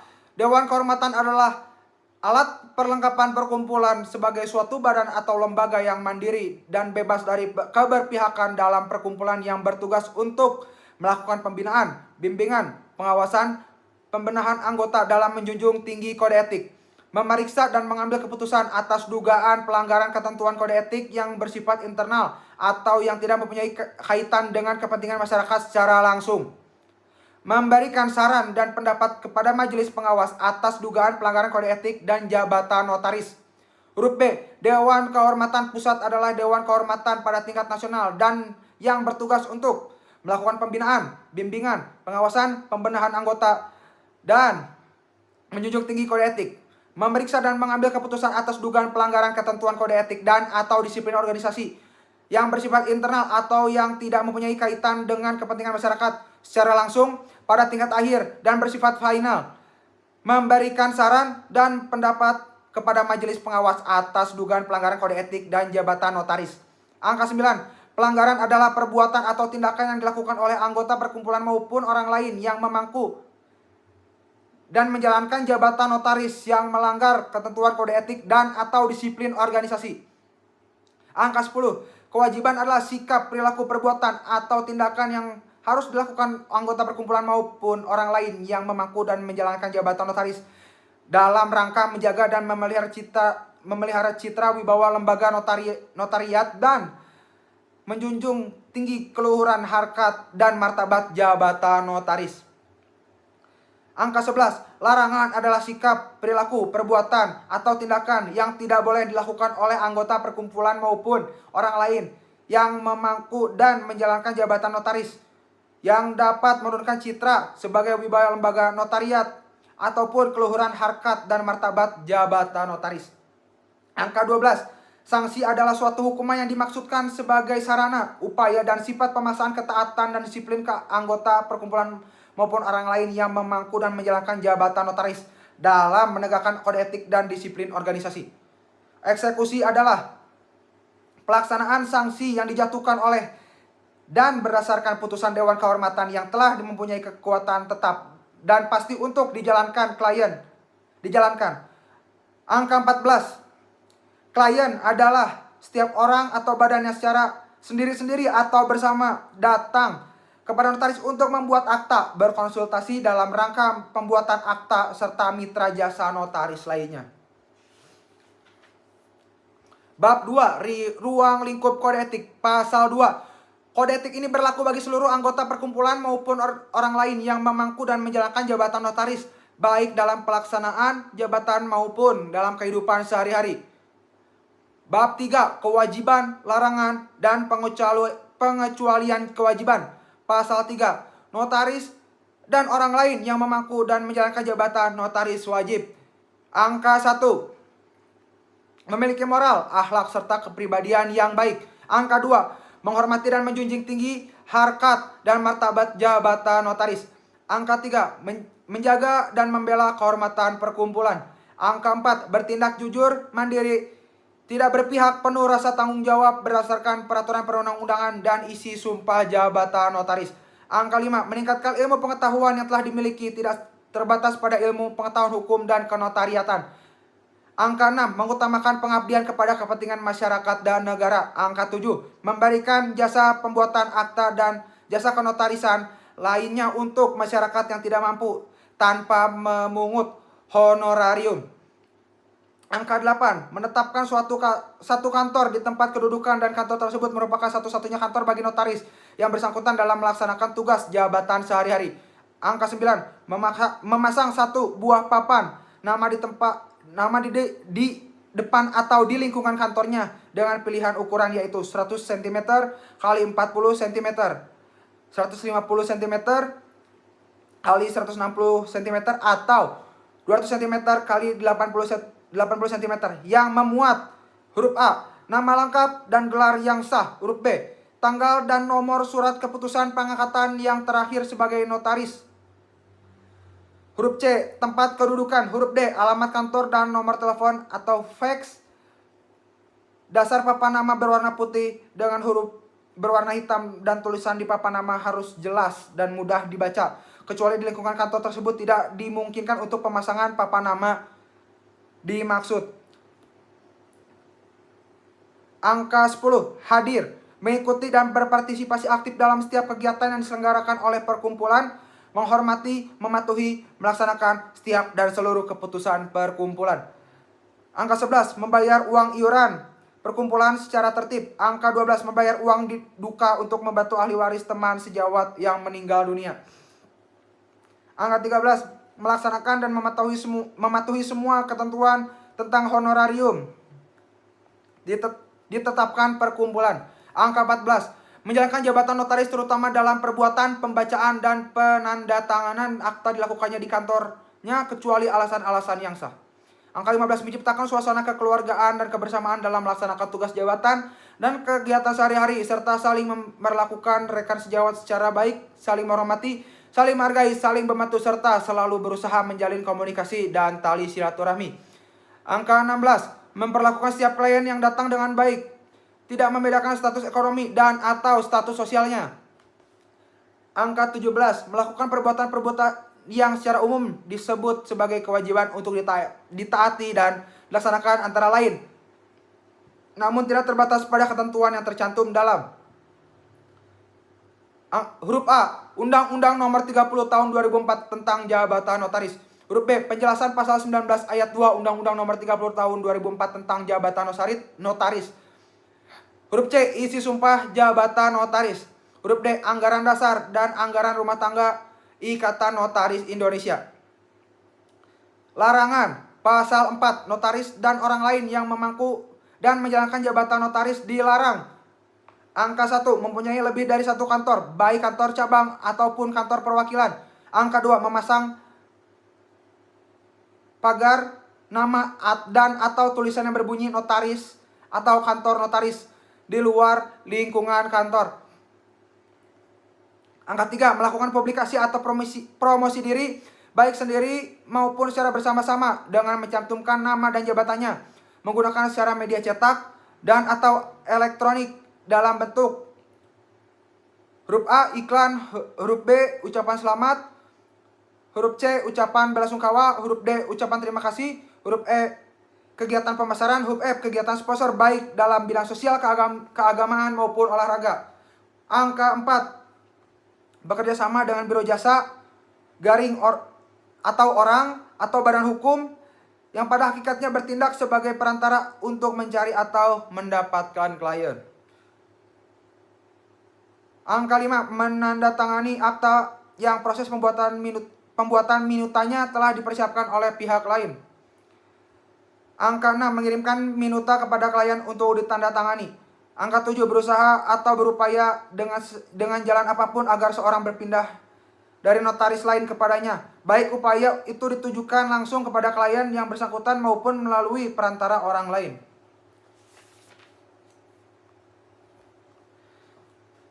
Angka 8, melakukan pemaksaan kepada klien dengan cara menahan dokumen-dokumen yang telah diserahkan dan atau melakukan tekanan psikologis dengan maksud agar klien tersebut tetap membuat akta padanya. Angka 9, melakukan usaha-usaha baik langsung maupun tidak langsung yang menjurus ke arah timbulnya persaingan yang tidak sehat dengan sesama rekan notaris. Angka 10, menetapkan honorarium yang harus dibayar oleh klien dalam jumlah yang lebih rendah dari honorarium yang telah ditetapkan perkumpulan. Angka 11, memperkerjakan dengan sengaja orang yang masih berstatus karyawan kantor notaris lain tanpa persetujuan terlebih dahulu dari notaris yang bersangkutan. Angka 12, menjelek-jelekan dan atau mempersalahkan rekan notaris atau akta yang dibuat olehnya.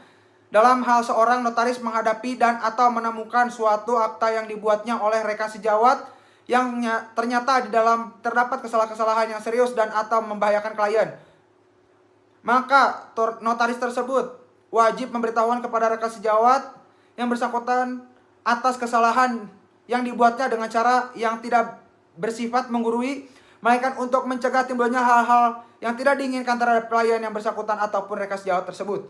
Angka 13, membentuk kelompok sesama rekan sejawat yang bersifat eksklusif dengan tujuan untuk melayani kepentingan suatu instansi atau lembaga, apalagi menutup kemungkinan bagi notaris lain untuk berpartisipasi. Angka 14, menggunakan dan mencantumkan gelar yang tidak sesuai dengan peraturan perundang-undangan yang berlaku. Angka 15, melakukan perbuatan-perbuatan lain yang secara umum disebut sebagai pelanggaran terhadap kode etik notaris, antara lain namun tidak terbatas pada pelanggaran-pelanggaran terhadap huruf A, ketentuan dalam Undang-Undang Nomor 30 Tahun 2004 tentang jabatan notaris. Huruf B, penjelasan pasal 19 ayat 2 Undang-Undang Nomor 30 Tahun 2004 tentang jabatan notaris. Huruf C, isi sumpah jabatan notaris. Huruf D, hal-hal yang menurut ketentuan anggaran dasar, anggaran rumah tangga, dan atau keputusan-keputusan lain yang telah ditetapkan oleh Organisasi Ikatan Notaris Indonesia tidak boleh dilakukan oleh anggota. Pengecualian pasal 5. Hal-hal yang tersebut di bawah ini merupakan pengecualian oleh karena itu tidak termasuk pelanggaran, yaitu angka 1, memberikan ucapan selamat, ucapan berduka cita, dan mempergunakan kartu ucapan, surat karangan bunga, ataupun media lainnya yang tidak mencantumkan notaris tetapi hanya nama saja. Angka 2, pemuatan nama dan alamat notaris dalam buku panduan telepon, fax, dan telex yang diterbitkan secara resmi oleh PT, Telkom, dan atau instansi-instansi dan atau lembaga-lembaga resmi lainnya. Angka 3, memasang satu tanda petunjuk jalan dengan ukuran tidak melebihi 20 cm kali 10 cm, dasar berwarna putih, huruf berwarna hitam, tanpa mencantumkan nama notaris, serta dipasang dalam radius maksimum 100 meter dari kantor notaris. Bab 4, sanksi, pasal 6, angka 1. Sanksi yang dikenakan terhadap anggota yang melakukan pelanggaran kode etik dapat berupa A, teguran, B, peringatan, C, skorsing atau pemecatan sementara dari keanggotaan perkumpulan, D, onsetting atau pemecatan dari keanggotaan perkumpulan, E, pemberhentian dengan tidak hormat dari keanggotaan perkumpulan. Angka 2, penjatuhan sanksi-sanksi sebagaimana terurai di atas terhadap anggota yang melanggar kode etik disesuaikan dengan kuantitas dan kualitas pelanggaran yang dilakukan anggota tersebut. Bab 5, tata cara penegakan kode etik. Bagian pertama, pengawasan, pasal 7. Pengawasan atas pelaksanaan kode etik itu dilakukan dengan cara sebagai berikut. Huruf A, pada tingkat pertama oleh pengurus daerah Ikatan Notaris Indonesia dan Dewan Kehormatan Daerah. Huruf B, pada tingkat banding oleh pengurus wilayah Ikatan Notaris Indonesia dan Dewan Kehormatan Wilayah. Huruf C, pada tingkat akhir oleh pengurus pusat Ikatan Notaris Indonesia dan Dewan Kehormatan Pusat. Bagian kedua, pemeriksaan dan penjatuhan sanksi alat perlengkapan, pasal 8. Dewan Kehormatan merupakan alat perlengkapan perkumpulan yang berwenang melakukan pemeriksaan atas pelanggaran terhadap kode etik dan menjatuhkan sanksi kepada pelanggarnya sesuai dengan kewenangan masing-masing.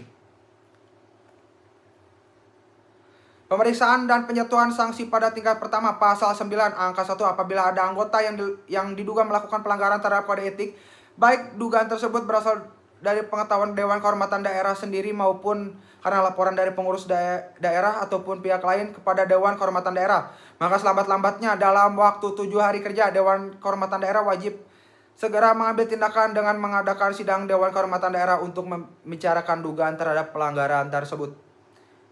Angka 2, apabila menurut hasil sidang Dewan Kehormatan Daerah sebagaimana yang tercantum dalam ayat 1 ternyata ada dugaan kuat terhadap pelanggaran kode etik, maka dalam waktu 7 hari kerja setelah tanggal sidang tersebut, Dewan Kehormatan Dewan Kewajiban memanggil anggota yang diduga melanggar tersebut dengan surat-surat tercatat atau dengan ekspedisi untuk didengar keterangannya dan diberi kesempatan untuk membela diri. Angka 3. Dewan Kehormatan Daerah baru akan menentukan putusannya mengenai terbukti atau tidaknya pelanggaran kode etik serta penjatuhan sanksi terhadap pelanggarannya apabila terbukti. Setelah mendengar keterangan dan pembelaan diri dari anggota yang bersangkutan dalam sidang Dewan Kehormatan Daerah yang diadakan untuk keperluan itu, dengan pengecualian sebagaimana itu dalam pasal 6 dan pasal 7 pasal ini.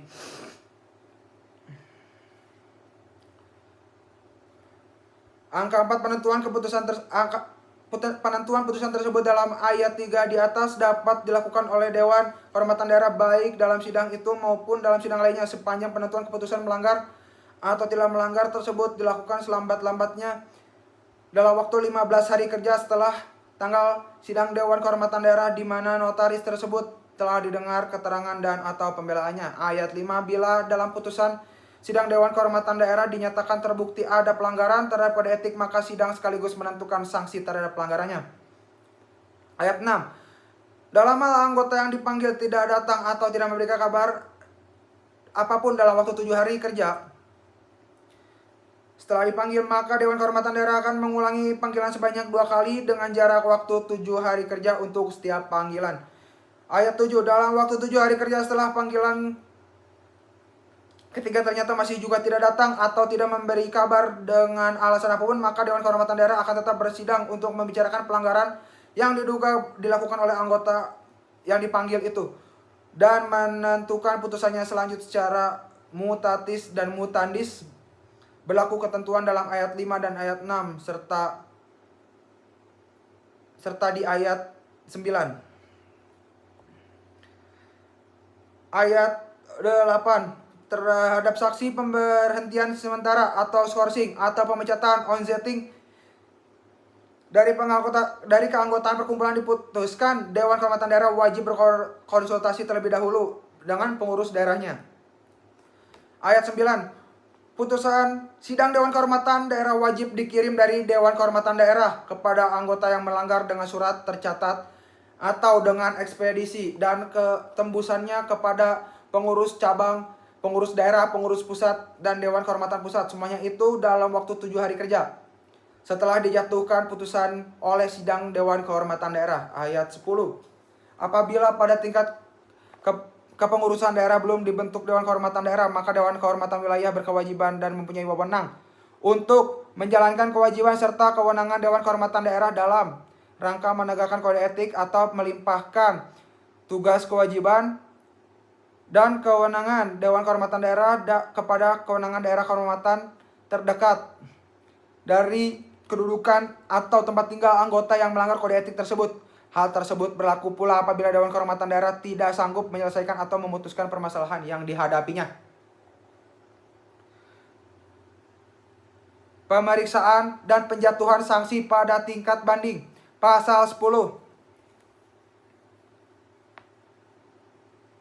Ayat 1. Putusan yang berisi penjatuhan sanksi pemecatan sementara atau skorsing atau pemecatan atau onsetting dari keanggotaan perkumpulan dapat diajukan atau dimohonkan banding kepada Dewan Kehormatan Wilayah.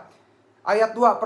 Permohonan untuk naik banding wajib dilakukan oleh anggota yang bersangkutan dalam waktu 30 hari kerja setelah tanggal penerimaan surat putusan penjatuhan sanksi dari Dewan Kehormatan Daerah. Permohonan naik banding dikirim dengan surat tercatat atau dikirim langsung oleh anggota yang bersangkutan kepada Dewan Kehormatan Wilayah dan tembusannya kepada Dewan Kehormatan Pusat, pengurus wilayah, dan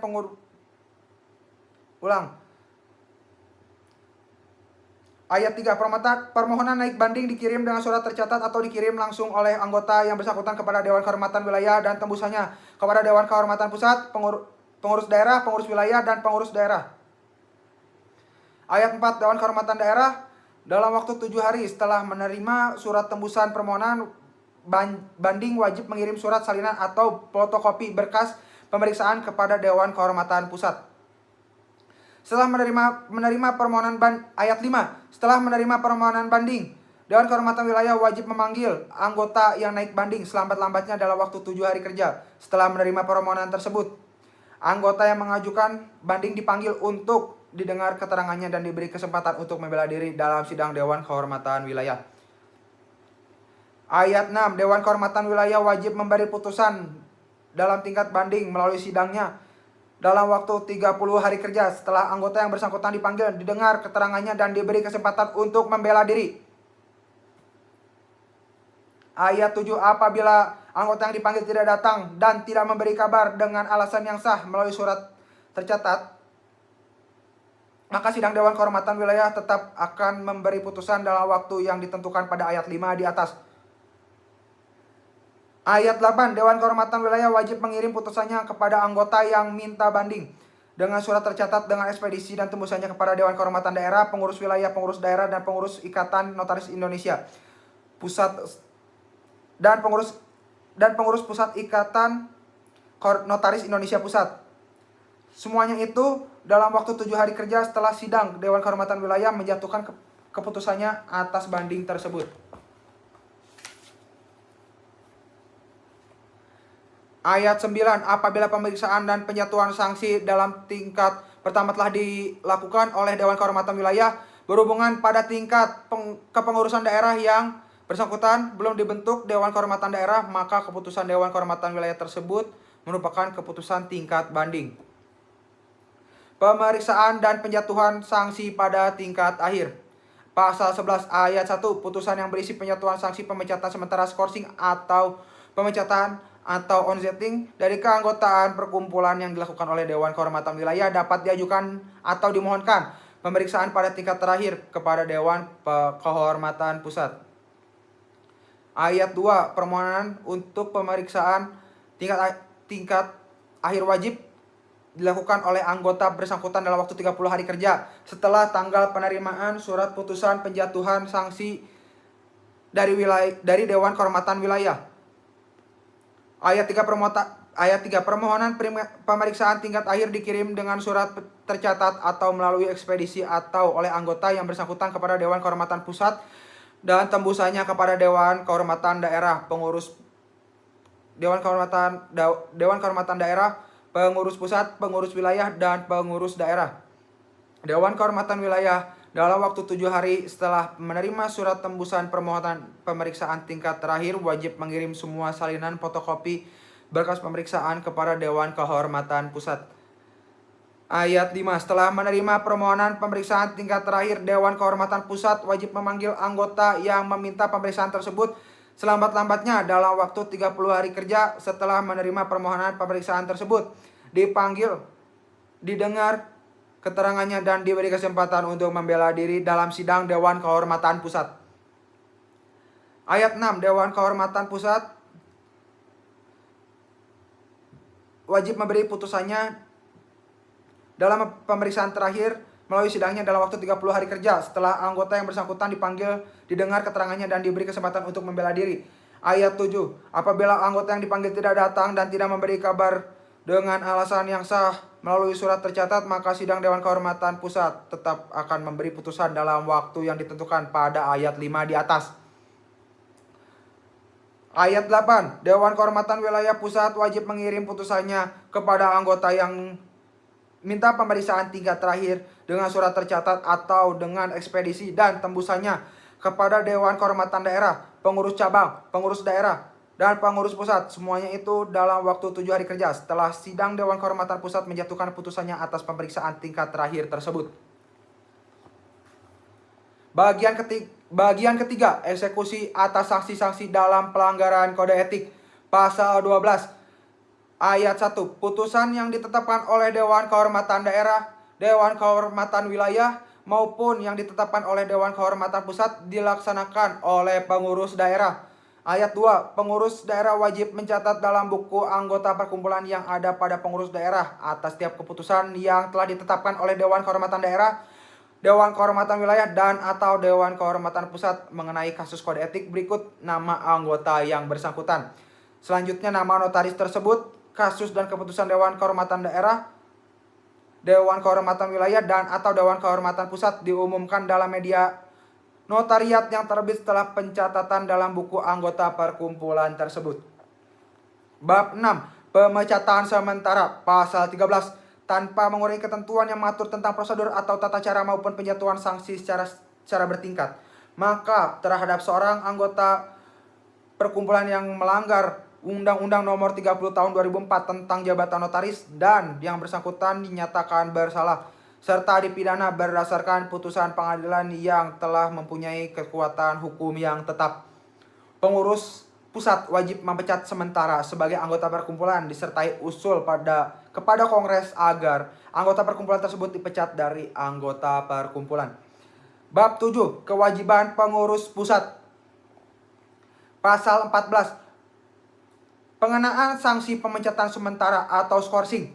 Demikian juga sanksi atau onzetting maupun pemberhentian dengan tidak hormat sebagai anggota perkumpulan terhadap pelanggaran sebagaimana dimaksud dalam pasal 13 di atas wajib diberitahukan oleh pengurus pusat kepada Majelis Pengawasan Daerah dan tembusannya disampaikan kepada Menteri Hukum dan Hak Asasi Manusia Republik Indonesia. Bab 8. Ketentuan penutup. Pasal 15 ayat 1. Semua anggota perkumpulan wajib menyesuaikan praktik maupun perilaku dalam menjalankan jabatannya dengan ketentuan-ketentuan yang tercantum dalam peraturan dan atau kode etik ini. Ayat 2. Hanya pengurus pusat dan atau alat perlengkapan yang lain dari perkumpulan atau anggota yang ditunjuk olehnya dengan cara yang dipandang baik oleh kedua lembaga tersebut berhak dan berwenang untuk memberikan penerangan seperlunya kepada masyarakat tentang kode etik dan Dewan Kehormatan. Ditetapkan di Bandung pada tanggal 27 Januari 2005. Komisi Kode Etik. Ketua Adrian Juwaini SH. Wakil Ketua Etip Musa Sucipto SH. Sekretaris Irwan Santosa SH. Tim Perumus Kode Etik.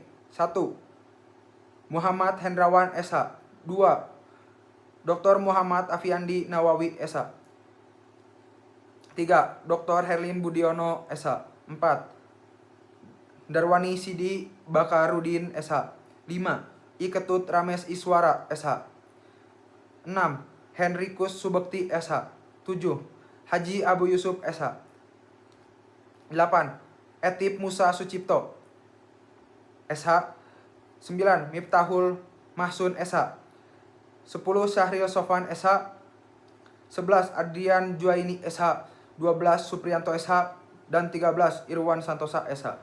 Sebagai penutup dari pembacaan kode etik yang telah saya baca, saya ingin menegaskan kembali bahwa kode etik profesi hukum bukanlah sekedar aturan tertulis, melainkan sebuah komitmen moral yang harus kita jaga. Dengan menjunjung tinggi nilai-nilai etika, kita akan menjadi praktisi hukum yang tidak hanya cerdas, tetapi juga berintegritas dalam menjunjung tinggi keadilan di dalam negara Indonesia. Terima kasih, cukup sekian. Maaf bila ada banyak kesalahan. Wassalamualaikum warahmatullahi wabarakatuh.